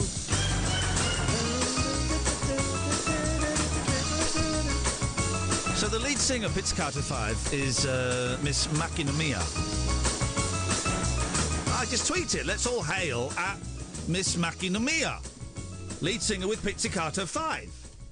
And then I clicked on Miss Makinomiya's Twitter. What does that say, Catherine? Oh, follows you. She follows me. Miss Makinomiya follows me, ladies and gentlemen. She follows me. There we go. Is that a new thing? Lead singer of P5 follows me. Do you know what? I think I very nearly interviewed her about 8 years ago. And she must have followed me then. When I was at Absolute, I came yay close to persuading her to come on, except she doesn't really speak any English, or very, very little. And I said, don't worry, we can get a translator, we can pre-record it, we can take our time with it, it'll be fine. And she was umming and ahhing, and then she kind of went, actually, do you know what, I'm gonna sit this one out. But very, very close. She follows me, ladies and gentlemen. I could send her a direct message right now, Miss Makinomiya. She wouldn't understand it. But... She wouldn't understand it. But, and there she is with, Paul Stanley from Kiss. OK, right. 0344 499 1000 is the telephone number if you want to give us a call. I'm going to go through Miss Makinomiya's tweets and devour them because I think she's just an absolutely stunning human being in everything that she does. Let's go to Dave first. We've got people, everyone's been waiting for a while. I can only apologise. So let's dive into these calls. Good evening, Dave. Hello, good evening. Sorry to keep you waiting, David. What have you got for us? That's all right. My kitchen's nice and clean now. Good lad. Hey, I found a clean... Listen to me, middle-class man. I found a cleaner that I like. I'm wearing a shirt for the first time in ages because she irons some shirts for me. I've got a regular cleaner once every fortnight. Becky's going to come and clean my place. Fantastic. Absolutely fantastic. I'm over that. I went home last night having left her in there going, oh, my God, what's it going to be like? It was clean. It was tidy. It smelt clean. I did the finger test on the shelves. It passed. I've booked her every other Monday. She's coming at 5 o'clock. Did you go full four in a bed and pull, like, the mattress cover back? And yes, check I did all of that. I licked the rim of my lavvy. Oh. And then I realised that actually I'd only asked her to clean the ensuite, not the main bathroom, and I regretted that terribly. So it's all good. Anyway, go on, Dave. What you got? I had an interesting moral dilemma today, and I was just wondering what either one of you two would have done, because my wife came up with a different answer to what I actually did. Okay, that's always disconcerting, isn't it? Exactly. I was walking the dog today in the woods, and there are two paths, and I was walking down one. This is like a metaphor for life. All right, go on. I like this.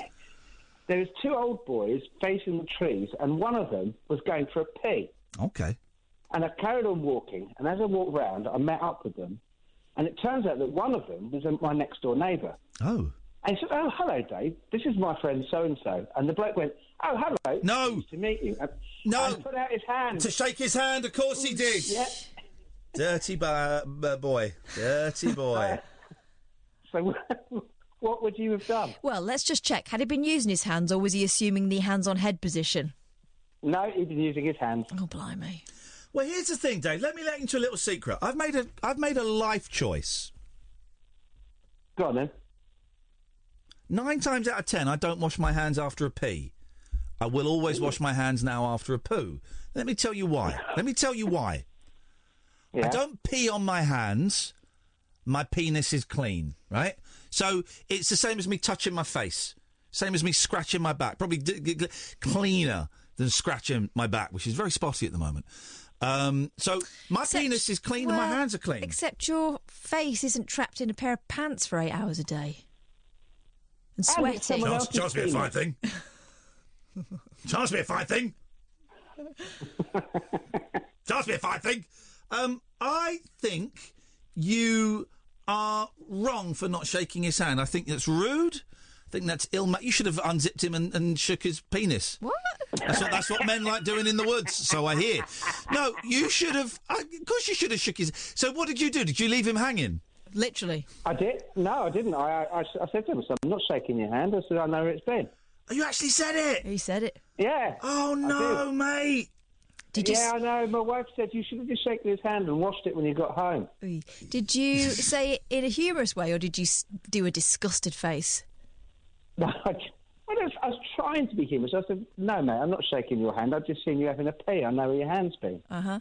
Yeah. I think that's fair. And the thing is, it didn't register, and he was left there hanging with his arm still out. After I said it, his hand was still there, and it wasn't registering, and I thought, oh, God, this is awkward. Yeah. Right. Oh, mate. There you go. That was an awkward... And what did your wife say? You should have shook his hand? She said, you should have shook his hand and washed it when you got home. Yeah. But yeah. No, man. No, man. Your wife is right. She's a nicer person than me. Well, here's the thing. That's probably what I would have done, but only because I'm a people pleaser and I wouldn't have had the guts. I was going to say balls, but obviously he had the balls.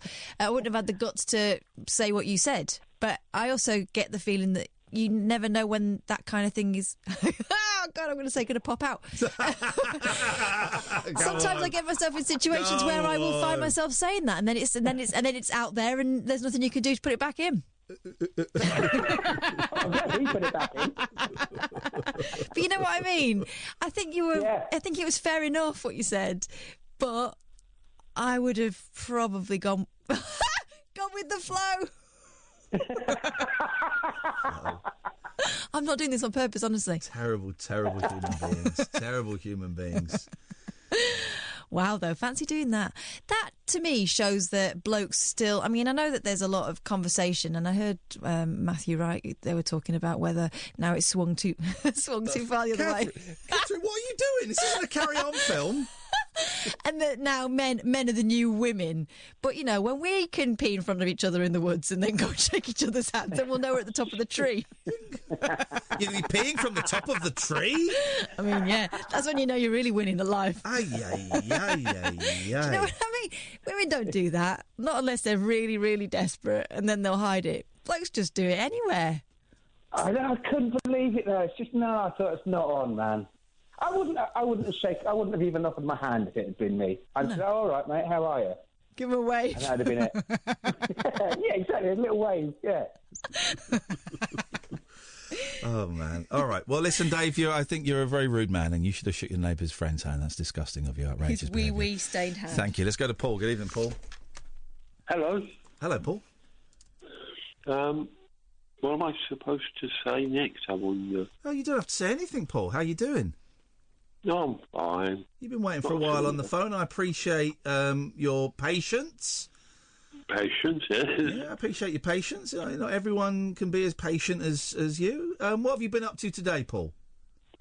Yeah, good question. I like to ask the good questions. I went not a brilliant question, but whatever did I do? I went downtown, I think, if I remember. Downtown, yeah. Anything else? Just went downtown? That's all right. I went downtown. Had something to eat down there. Yeah. I'm trying to lose weight at the moment, so don't talk to me about food. And then came back. Well, it sounds like you've had the perfect day. Doesn't it? That sounds like you've had the absolutely perfect day. Yeah, I suppose. It was not a perfect day. It's such a perfect day. Yeah. Do you know that song? Yeah. Well, listen. I'm looking at Japanese CDs on Amazon Japan. I've got no idea what I'm doing, but I'm clicking buy. Amazon Japan, yeah. Japan, yeah. Have you? I don't think I can log in on. I don't think you can buy stuff on Amazon Japan anymore. Do you? You travelled much, Paul? Have you been anywhere, or have you just stayed in this country? Paris. Been to Paris? Yeah. What was that like? Would you enjoy it? It was ages ago, a long time ago. Holland as well. I've been to Holland. Yeah. I went to Holland first. This was years ago when I was doing the fine art degree. Yeah. I did that during the degree, we went to Holland and Japan. You went... Hang on, France. You didn't go to Japan. Sorry, not Japan. France. Holland and France. Yeah. Thank you, yeah. And what degree did you say you were doing, Paul? Fine art. Fine art. Wow. But I can't really do much now in that area. So you were an artist yourself. You weren't studying it. You weren't looking at the history of art. You were actually an artist. Yeah. Wow, I'd love to see. Do you have any of the stuff, any of your work left, or has it all got lost in life? No, I think much of it's got lost in life. Yeah, these things do, don't they? But you can't paint now, did you say? Well, yeah, because I think you can't. I mean, I've been told you can't really remember it, but someone pushed me out the second story window straight onto concrete, and I broke my wrist, and it's shaking. I think it tends to shake a lot now. My left hand, usually. When did that happen, Paul? That sounds horrific. It was, yeah. I think over a month in hospital, unconscious. Yeah. Yeah. Was that a long time ago? Yeah, quite a long time ago. Yeah. And what kind of stuff did you paint, Paul? What kind of stuff? Well, I wasn't a very good artist, I don't think. Although I did have a bit of time in the back rooms of a church. Yeah. And I don't know. I painted, and this is after I'd done my degree. Yeah. You've lived a life, haven't you, Paul? Hey? You've lived a life. A life? You have lived. You've experienced some things. A few. Yeah. I can tell. Do you never think about? I mean, do you sketch? Do you draw? Do you never think about painting now? No, not really. No. No, it doesn't trouble me because before that, I mean, before I left, before I left school, I played chess. You see. Yeah, I used to play. I think it was the board 6, the Leicestershire. Yeah. Okay. Yeah, I did get a little trophy once. So Yeah. I've got many trophies, but not one For chess. Wow. Yes, yeah. I like chess. I like it a lot. I haven't played it for ages. I'm not very good at it though, but I did used to like it. I should start playing chess again. Yeah, I got, what was it, the under 16 championship of Leicester and Leicester. Wow, flipping heck! So you were good. Yeah, well, not good. I'm not. I don't think They don't give trophies out, for being rubbish at chess. Maybe they do actually. I don't know. Maybe there is a trophy for people who aren't very good. I don't know, but I'd be surprised. I'd be surprised. Yeah, well, passages of things, and then it went. I mean, it went all wrong, didn't it? Because yeah. It went all wrong with this stupid schizophrenia and epilepsy. Do you remember when? Were you always schizophrenic, or was there do you remember a point when it kind of kicked in?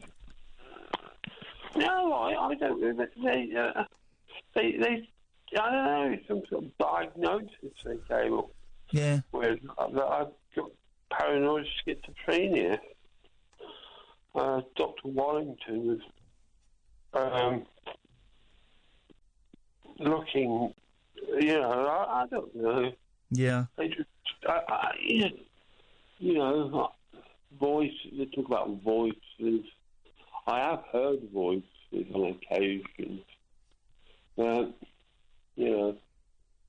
Friendly voices or not? I don't know. The friendly voices they tend to be friendly, good. which is good. Well, at the moment they tend to be Ben Lee, but there was, I don't know, I thought it was some sort of guru or teacher had appeared in my head. Oh, blimey. Yeah, sort of, that sort of, but then that was something else, but I can't remember a word, really, that he was saying. He was speaking in English, but I can't remember. Paul, listen, I have to go because I'm late for the ads again. Yeah. I really enjoy our chats. I hope you do as well. I get a lot. I think we've learnt a lot about you tonight, and it's always really interesting. So I really, I want to say thank you for your time. Yeah. Okay. All right, mate. You sleep well, and maybe we'll speak later in the week. Okay. Thank you, Paul. Bye. Bye. What a nice guy. It's the most lucid conversation, and there's always a story. Yeah. He's an artist. Just shows what giving someone a little bit of time can do. He's an artist. Chess champ, and got pushed out of a second-storey window. Now, there is always a chance that he's winding us up, and none of that is true. But I believe it, and he's travelled, and he's been hampered by crappy illness. What a nice guy! Thanks for that, Paul. I really appreciate that. That was lovely to learn a little bit more about you. Everyone's got a story. Everyone's got a story. Barry, you're next. This is Talk Radio. The Late Night Alternative with Iain Lee. I've got no internet for the last 4 days. On Talk Radio. Some show tonight. Some show. And I'm not feeling great tonight. I kind of a bit wobbly at the moment. And driving home last night, I just suddenly felt I'm very good at the moment. I've had a couple of weeks. I've been really good. And I'm getting, as I get older, I'm getting better of noticing the signs, spotting the signs that I'm up for a little wobble. And last night I caught myself fantasising for 20 minutes I was having like anxiety fantasies. And then just today I started off great. Today I was like, I'm not bipolar because that belittles, but this morning I was like, yes, son! And I tweeted, I'm alive and I'm living. And then an hour later I felt the slide back down again. So I didn't know if tonight's show was going to be good, but tonight's show is great. This is a great show, and it's about to get better because we're joined by Barry. Good evening, Barry. Hey, good evening, Ian. Good evening, Catherine. Hello, Barry. Still a numberless Life member. Good. But very happy about it. That's the way it should be. That is the way that it should be. There is only one other person who is numberless, and you two, your time will come. Your time will come when you'll be required to perform your mission. Here we go then. Yeah, but we don't know what that mission is. He's primed, you can tell. That is why. What can we do for you, Baz? Well, I'm just saying, I've really enjoyed the show. I listen every night. It's reminded me of sort of the older shows. I think... You mean it's good? You mean we're back to our normal good self as opposed to the rubbish we've been doing the last year? No, it's a different buzz. Every night's a different buzz. But, yeah, it just reminded me for some reason of the older shows. I really like the subject to death. I think we should have an acceptance, a familiarity with it because it's something that's going to visit us all, you know. I've said this for ages. We should teach death at schools. We should teach it about here's the thing, I don't know how to organise a funeral. I wouldn't know what to do. I'll find out at some point, and I'll find out the hard way. And like everybody, I'll spend $5,000 more than I need to spend. But we should teach death at school. We should talk about because no one talks. You don't talk about it. So when it happens, it's a weird thing because we don't talk about it. No one knows what to say. What do you say to someone whose brother's died? Well, let's discuss it in a classroom before you're in that situation so that we've got a few ideas of what you definitely don't say, what you definitely could say, and some ways to kind of improvise your way around it. Because people get scared when someone... a relative of mine died. Apart from really close friends like Kath, people wouldn't really know what to... Oh, yeah, his mum died. I don't know. You don't know what to say. I remember we had that conversation when your dad passed, and it was... yeah. I only knew because I'd made a huge goof when I was about 23. I had friends who'd had a baby who didn't make it. And I didn't know what to say, so I didn't say anything, thinking they'll be busy. They won't want to talk to me. I'll give them a ring in a week or so. And of course, I never did. Yeah. Never felt able to talk about it. And a year later, I apologised and I said, "Listen, I'm really sorry. I just didn't know what to say, and I should have said something." And we had a chat about it, and they just said, you don't have to. There's nothing you can say to make it better. No.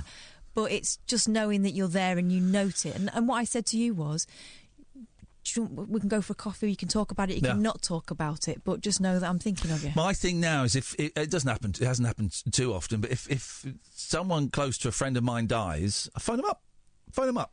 Just saying that there's probably nothing I can do, but if there is anything, quite often if it's like, a day or two after they won't answer, that's fine. Just leave a voicemail saying, look, I probably can't do anything, but if you need anything, I'm here, I'm thinking of you, and making that contact, because so many people, not out of meanness like you, they just go, I don't know what to say. I'm not going to say anything. Or, I don't want to disturb them while they're grieving, so I'm not going to say anything. Yeah, and for me, I was a kid, and I felt uncomfortable, never dealt with that kind of thing before. It was so tragic.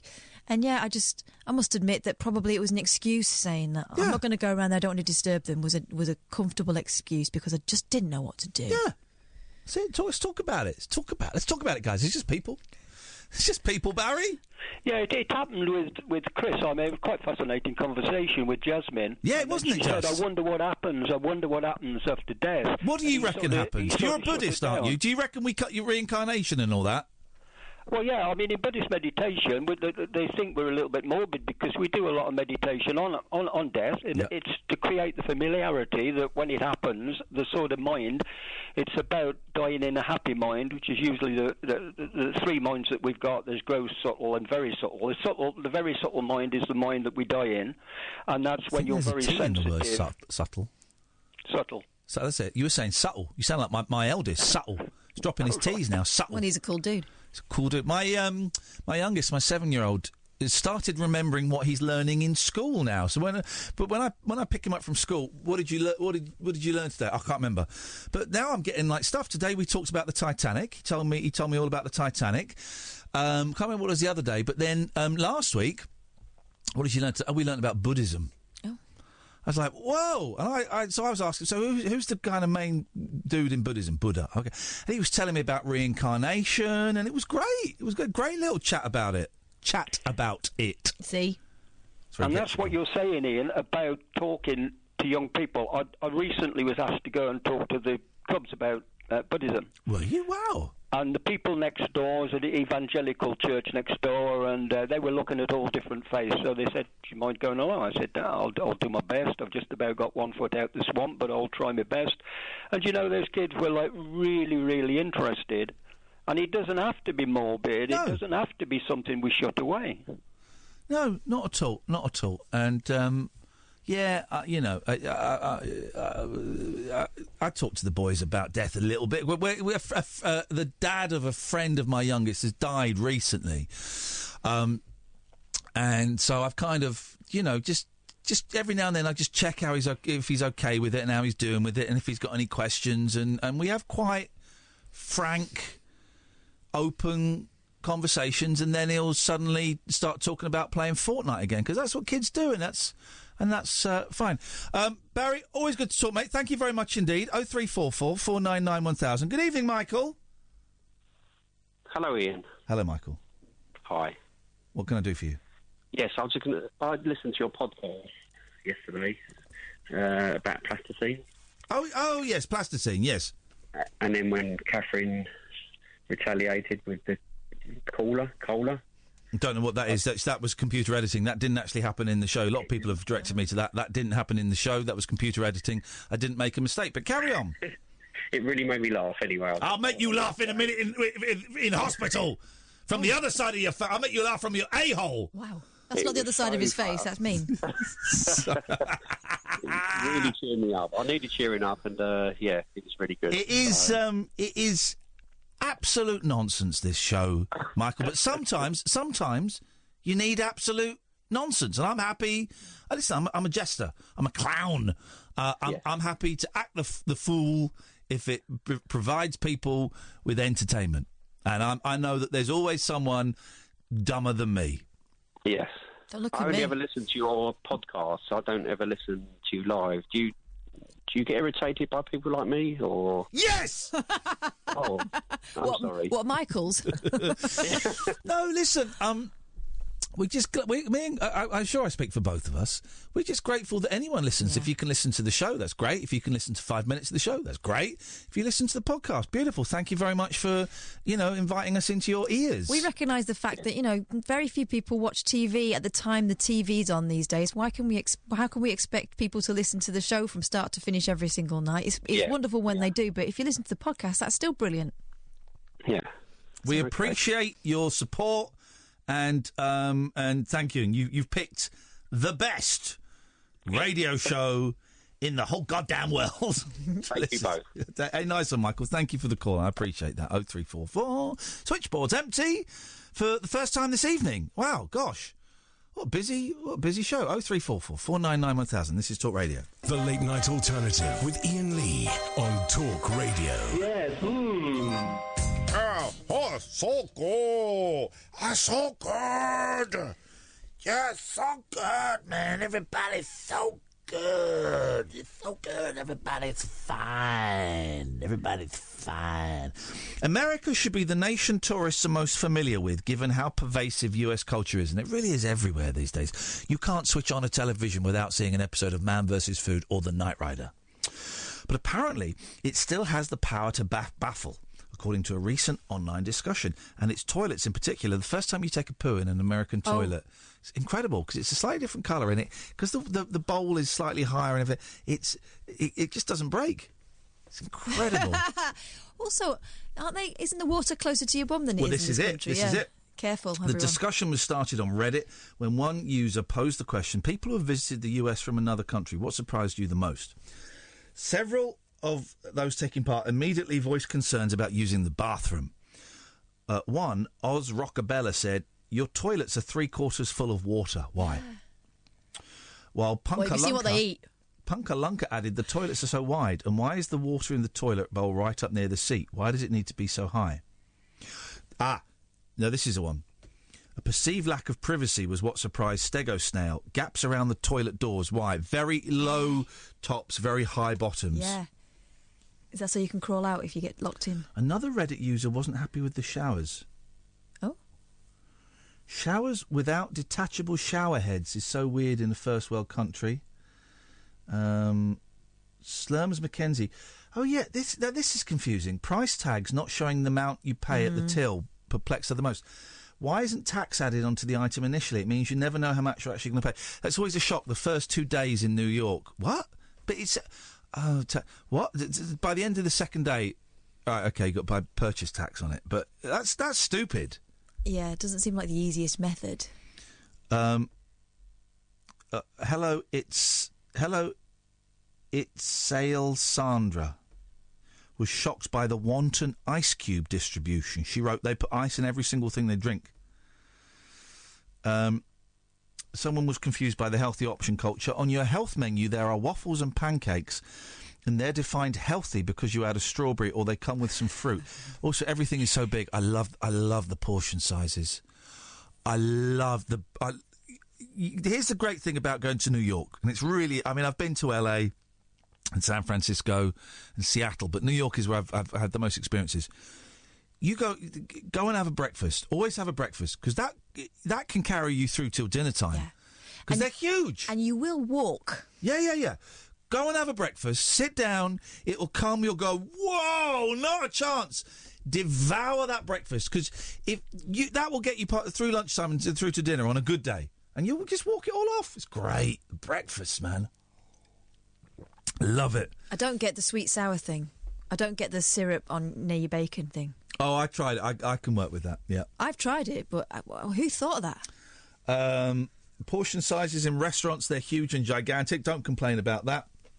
Tips are aggressively expected. I don't really understand the tips over there. They put it on the bill, don't they, in New York? Like 12, 15 and 20, and it tells you the options. But it's also, you go and sit at a bar, they expect a tip. Someone brings your bags up to the room, they expect a tip. There is a lot more tipping that goes on there. Aquanautical says she explained how friendly people are if you have an English accent, and noted how blank, blank, blank, blank, blank, G, big everything is. S, blank, blank. It's not... S, blank, blank, blank, blank, blank, G, big everything is. Shagging. Yeah, but that's not a thing. That doesn't spell shagging. Try again. Too many blanks, isn't it? No, not enough blanks. Mm. Okay, I want to speak to Luke. I need to speak to Luke. Good evening, Luke. I need to speak to you. Hi, Ian. Hey, Luke. How are you? I'm all right, Luke. What you got for us? I just wanted to talk to you about retro games.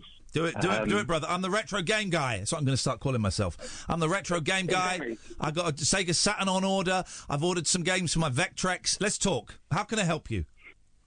Well, first of all, I've been listening to the show for absolutely ages, and I've always kind of thought, well, one evening I'm going to ring. And tonight is that night? Tonight is that night, yeah. But so my thing is, whenever I play a retro game, it's almost never quite as good as when I used to play it when I was younger. It won't be. So, so I always think that I download thousands of these retro games, and then I play them, and I play them for a minute, and then I lose interest. I'm like, so is it always better in your mind? It depends how far back you're going. What stuff? How old are you now? What are you? I want to say 38. 40. Oh, within 2 years. I was within the 2 years. I allow that. And what stuff are you going back and playing? How far back are you going? So I have really good memories around. I guess it must have been the early 90s. So Super Nintendo was kind of my thing. Yeah. And I bought Street Fighter 2 yesterday, and for me, I really like it, and I could remember all the moves, muscle memory, yes, mate, kind of without even thinking about it. But the music for me, I think, is the thing that brings back all the enjoyment. You know, so like all the favourite levels. I get a lot of pleasure out of the music, but not necessarily the game and stuff. Just listen. Just listen. It won't. Just listen to the soundtracks then. If that's the thing, you can get the soundtracks. Just listen to them. Yeah. I think they're on YouTube. I do, but I get that feeling in my belly of like, the music's so good. I'm now going to play the game. Here's the thing: most of the games won't. I quite enjoy it. I've been going back to Spectrum a lot recently. I've been playing some Spectrum games. I was playing RoboCop on the Spectrum the other day. I remember that, and it was crap. But actually, I was having a laugh playing it. I was having fun playing it. I mean, at the moment, I'm only going back like 20 years and playing Dreamcast and stuff around there. And those games are still comparative. Dreamcast is a great machine, one of my favourites.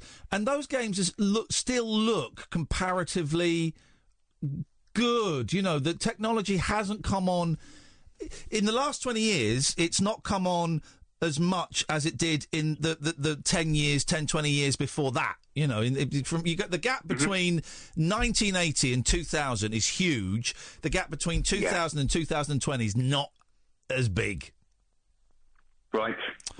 So buy yourself a dream. Modern that you're loving. Buy yourself a Dreamcast, £45 from Sex. Get some games, get on that, and dig it, man. That's all you got to do is dig it. I've not played anything modern for ages. I bought Angry Driving or Dangerous Driving or whatever it's called, but I've not played it because I'm just really enjoying the retro kick at the moment. I'm having fun. I'm getting pleasure out of it, and my Twitch viewers are enjoying it, and it's it's what it's all about, man. I saw your Vectrex thing the other day. I thought that was good. Thank you very much. And I don't know if I'm allowed to announce this, but I'm starting writing for Retro Gamer magazine again very, very soon, which I'm thrilled about. I love that. Luke, listen, I'm glad you called, man. Thank you. Did we do the ads? No, we didn't. I've completely forgot. Luke, thank you, mate. If you want to watch me playing retro video games, twitch.tv/Iain Lee. I don't know if I'm going to do one tomorrow. I'm going to see how I feel in the morning. I've got Tony Slattery tomorrow. I'm meeting Tony Slattery at 2 o'clock, which I'm very excited about, a little bit nervous about. I tell you why. I'd actually forgotten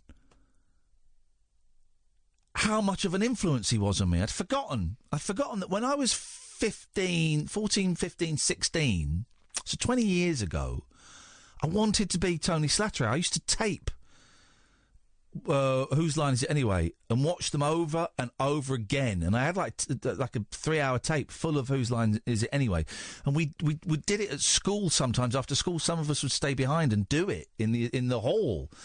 And I'd forgotten how I think maybe I had a slight crush on Tony Slattery, this really good-looking guy who was just so fast, man, so fast, and everything that fell out of his mouth was hilarious. And I'd forgotten that because I went on to other, maybe slightly cooler things, and I'd forgotten actually that for a period of 2 or 3 years, him and John Sessions actually, although I went and saw John Sessions' one-man show and it was a little bit pompous, I thought, but him and John Sessions were like big factors in my mid-teens, and I'm meeting him tomorrow for a coffee, and I couldn't be more thrilled. Another 15 minutes, 0344 499 1000. This is the Late Night Alternative on Talk Radio. Stimulating nightly emissions guaranteed to open your eyes and your mind. Oh, my word. The Late Night Alternative with Iain Lee on Talk Radio. 0344 499 What you got, Boyley? Oh, Barry Manilow's been talking about how long he has had to keep the secret of him being gay. Oh, yeah. He's only 2 years out. Yeah, it's funny. To everyone who doesn't know him, I imagine. Yeah. But 2 years after confirming he's gay, Barry Manilow sits backstage after his Vegas show, this is in the Mirror, and tells of his joy at being able to call Gary Keefe, the man he fell for in 1978 and married in 2014, his husband. Wow. Manilow, 75. Because he was married. He was in a heterosexual marriage. And he says he loved her. Yeah. Manilow, 75, says it's absolutely wonderful. I went through many, many years when I couldn't do that, and it would have killed my career immediately. In the years between starting a relationship with Gary, also his manager, and introducing him to the world as his husband... I don't agree with nepotism. Manilow did all he could to hide his sexuality. He said, as soon as the word got out, my career would have been over. It was stupid, but it was true. Everybody knew it, and we had to watch out for making a mistake. Not that everybody didn't know. People are very smart. I thought I wasn't hiding anything, but I was also not publicising it. If I publicised it, especially in the 70s and 80s, no way. Since he came out to People magazine in 2017, he said the reaction of his fans has been positive, with not one note of negativity. He says, I knew they'd be OK with it. All they ever cared about was my happiness, and I think they were thrilled because I had someone in my life like Gary. Oh, he met Gary, then a TV executive, in 1978 and knew that was it. They married at their 53-acre Palm Springs estate in April 2014 in a low-key private ceremony. Low-key? Low-key. Sorry, I thought that was... It wasn't the theme. There's an Avengers restaurant reference there for you guys. Low-key. Yeah. Oh, man. I mean, fancy having to keep that secret all that time. Poor old Barry. Yeah. I love it, Barry. Yeah. Just one voice singing in the darkness. So that's romance. Here's the opposite. All it takes is one voice. On the international stage, Brits are famed for their bad teeth, but that might not be the only physical characteristics. Yes, stop! Which has people running for the hills. Okay, go on. Beautifulpeople.com is a dating website which has caused controversy precisely because it's only for, well, beautiful people. In case you're not sure how one gets access to such a tool... Steady. Here's how it works. Prospective users register their interest, then sit tight for 48 hours while existing members of the opposite sex vote on their looks. It's a bit scary and Orwellian, but it has over 1 million members. I'm going to connect with Facebook. They've used tool and members. So maybe that's just people for you. Since its 2002 inception, the site has rejected 8.5 million people worldwide for not being attractive enough. Traits which get the thumbs down from members... Again, members include, but aren't limited to, bad skin, a large nose, being thin or fat for women, or having either too much or too little hair, men. Out of these 8.5 million who didn't make the grade, one nationality came up over and over again. Oh, here we go. Here we go. The Brits. Yeah. Racist. It's a racist, horny website. In last place comes the United Kingdom, tied with India, Russia and the Philippines. Jeez, guys, get a grip. As for the most good-looking nation, the Scandinavian countries came out on top here. Greg Hodge, managing director of Beautiful People, said the results are a bitter pill to swallow. He said Sweden and Norway are proving to be the most aesthetically blessed nations in the world. Screw you. We like ugly people over here. We like having it off with ugly people. So screw you. It says here, but it doesn't say in the actual article. Pieces of There's a picture of Greg Hodge. It says Greg Hodge was himself booted off. I don't think that's a position. I think that's him saying that they didn't have him on the site. Yeah, boob me off. You're going to boob me. Someone please boob me off. That's when you get a shoe. Boob me off. I want to. What nationality is he? I'm doing an accent. I don't know what he is. Greg Hodge sounds Greg like Hodge? a Brit. He's the managing director of Beautiful People. Scumbag. Scumbag or genius? 0344 499 1000. You decide, guys. I mean... I would say Britain is stumbling, he says, especially the men, because of a general lack of grooming and an inactive pub culture lifestyle. I think that's an old-fashioned view of Britain. Well, Young blokes these days are more groomed than the women. Very, very old-fashioned. Yeah, he's a Brit. I'm groomed to within an inch of my life. That's not your life. Hang on a minute. Oh, hang on a minute. We're idiots. Oh, we're idiots. We've fallen for his thing. That's just to plug it in Britain, so loads of Brits go... Let's see about that. I'll show this fella. Upload. That's we're idiots. We've totally fallen for... They're not that big in Britain, so what you do is you go, well, Brits won't get on because they're just not good looking enough. I'll show you, mate. I'll show you, sunshine. We're idiots. We totally fell for that. HL and indeed S. Good evening, Paul. Hello, mate. How are you? I'm very, very well, Paul. What can we do for you tonight? I wanted to talk to you about the problem with the toilet water in North America. Oh, no, it says on my screen you are in Canada. Is that correct? That is correct. Beautiful. Okay, talk to me, brother. Yeah, so it's not specific to a New York thing. The water level in the toilets is particularly high. And I spent the first couple of years when I moved here, of every time I wanted to have a pee, I'd have to then get toilet paper and wipe up on the, on the oh, because it splashes back. And on the floor. Yeah, the splashback is hell, man. Yeah. So it took you 2 years to learn how to overcome that. What's the technique? Gentle. You got to sit down to pee, man. Oh, but then don't you... Oh, well, I'm not going to ask that question. No. Oh, please. The water's not that high. It's not... That, but no. It's not that. Catherine's making... It is a problem, and one that my father-in-law still hasn't overcome. I can tell you that much. Does he? Hang on. Are you saying he doesn't wipe up his splashback after him? Not all of it. Oh. Let me just say, if he's been here, then we know. Here's the thing, right? I'm so conscious of splashback in toilets. I wipe up other men's because I'm not sure if it's mine or not, so I'll just wipe it up. I've wiped up so much pee in my life that isn't mine.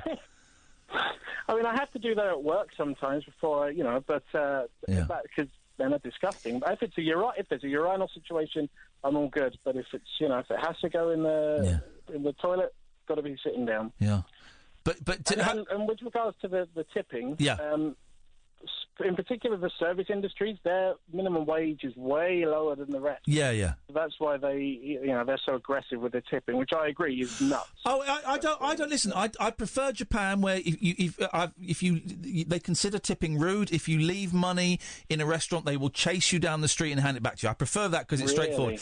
But I also get that when I go to New York, tip is part of the bill. I know that they're paid a lousy wage, so I'm more than happy to do it. But I would really like it written down exactly. Just tell me how much I'm supposed to give, and I will happily contribute to that. But I just, if I give less, it's just because I've not got it or because I'm a dumb Brit. That's all. And I still get caught out with the pricing as well. And I've been here 10 years. And I'll rent something that'll say $6.99, and they'll say, $8.03. What? Oh. When are you coming back, Paul? We miss you. Oh, man, alive. Come back. I have no plans right now. Come back. I'm not in a big hurry. We miss you. We need you at the moment, Paul. We need sensible people like you, please. You'll be able to stand up again. I know, I've heard. Paul, I'm going to go because Paul Ross is here. I just want to squeeze in very quickly if I can. The phones have suddenly gone mental. I don't know why. Let's go to Steve. Hello, Steve. We've got about a minute. Hello. Hello, Steve. Minute's no good, really. I was going to say, going back to Barry. Yeah. It's a little bit of a pop quiz. How many people, like gay artists, do you think will still be alive today if they didn't have to go through what they went through years ago? Hang on a minute. Why have they died? How many gay artists have died? Yeah, the people that have gone through issues because, you know, they weren't accepted. Put it that way. Yeah, no, shed loads, probably. Well, Liberace, of course, is the famous one who sued one of the papers British papers in 1955 or something because they said he was gay, and then he couldn't come out because he'd have to pay a fortune. There'll be loads. Yeah. Steve, give us a call tomorrow because we've got to go. That's a good top 10, we could do that, top 10. Top 10 secret gays who suffered because they couldn't be honest about their sexuality. Not half. Sensational. Tomorrow, number 10, Tchaikovsky, who it's believed drank water tainted with cholera because he was about to be exposed as a gay man. No. Fact. Yeah. Ay.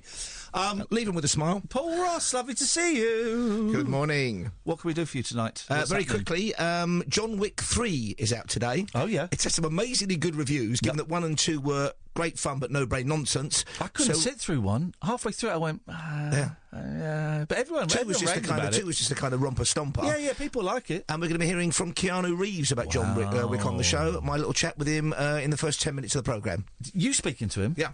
Wow. John Wick 3. You didn't venture to ask him about Bill and Ted 3, did you? I did, yeah. And would he answer it, or no? It was one of those... He said there's about as much chance as Matrix 4. Bill and Ted 3's happening. I know, but whether he's actually going to be directly involved in it, I do not know. We'll see. Yeah. Anyway, all right, well, that'll be exciting. Big Bill stars. and Ted 2 playing Twister with Death. Oh, I love the Bill and Ted film so much, man. And I was very lucky because my son, who's now, 37, 38, he was the absolute optimum age to see them at the cinema. Yeah. He was just that kind of, changed his life. I love it. I love him. Anything else very quickly? We're talking a bit of the paranormal. We're also off to Jamaica because there's a dream job up for grabs. A place called the Pelican Bar. It's about a 20-minute boat ride off Montego Bay, and they're looking for somebody. It's slightly PR-oriented with Virgin and Jodie Kids involved, but they're looking for somebody to work there all summer this summer. Wow, the dream job. So it could be you. Okay. Well, maybe not you, Ian. We miss you here. I'm so busy. It could be Kath because she's the fulcrum that holds this station together. She is indeed. The fulcrum, of course, was the venue in Slough where I saw the young ones at the age of 11. Just to throw that out there for anybody, any fans of Slough. That is all it. You Berkshire faces. Oh, there you go. Thank you, Amy. Thank you, Catherine. Don't forget, podcasts are plenty. Go on iTunes, go on Acast, go wherever you normally go. Type in Iain Lee, Catherine Boyle, Talk Radio, stuff like that. That will... people are saying don't shake Iain Lee's hand during the handover, Paul. Ignore Roger. He's steady. We will be back tonight at 10. Stay tuned, though. Coming up after 1, it's Paul Ross on Talk Radio. Talk Radio. Digital debate for the UK. Pick up your phone and Talk Radio. We'll get you talking.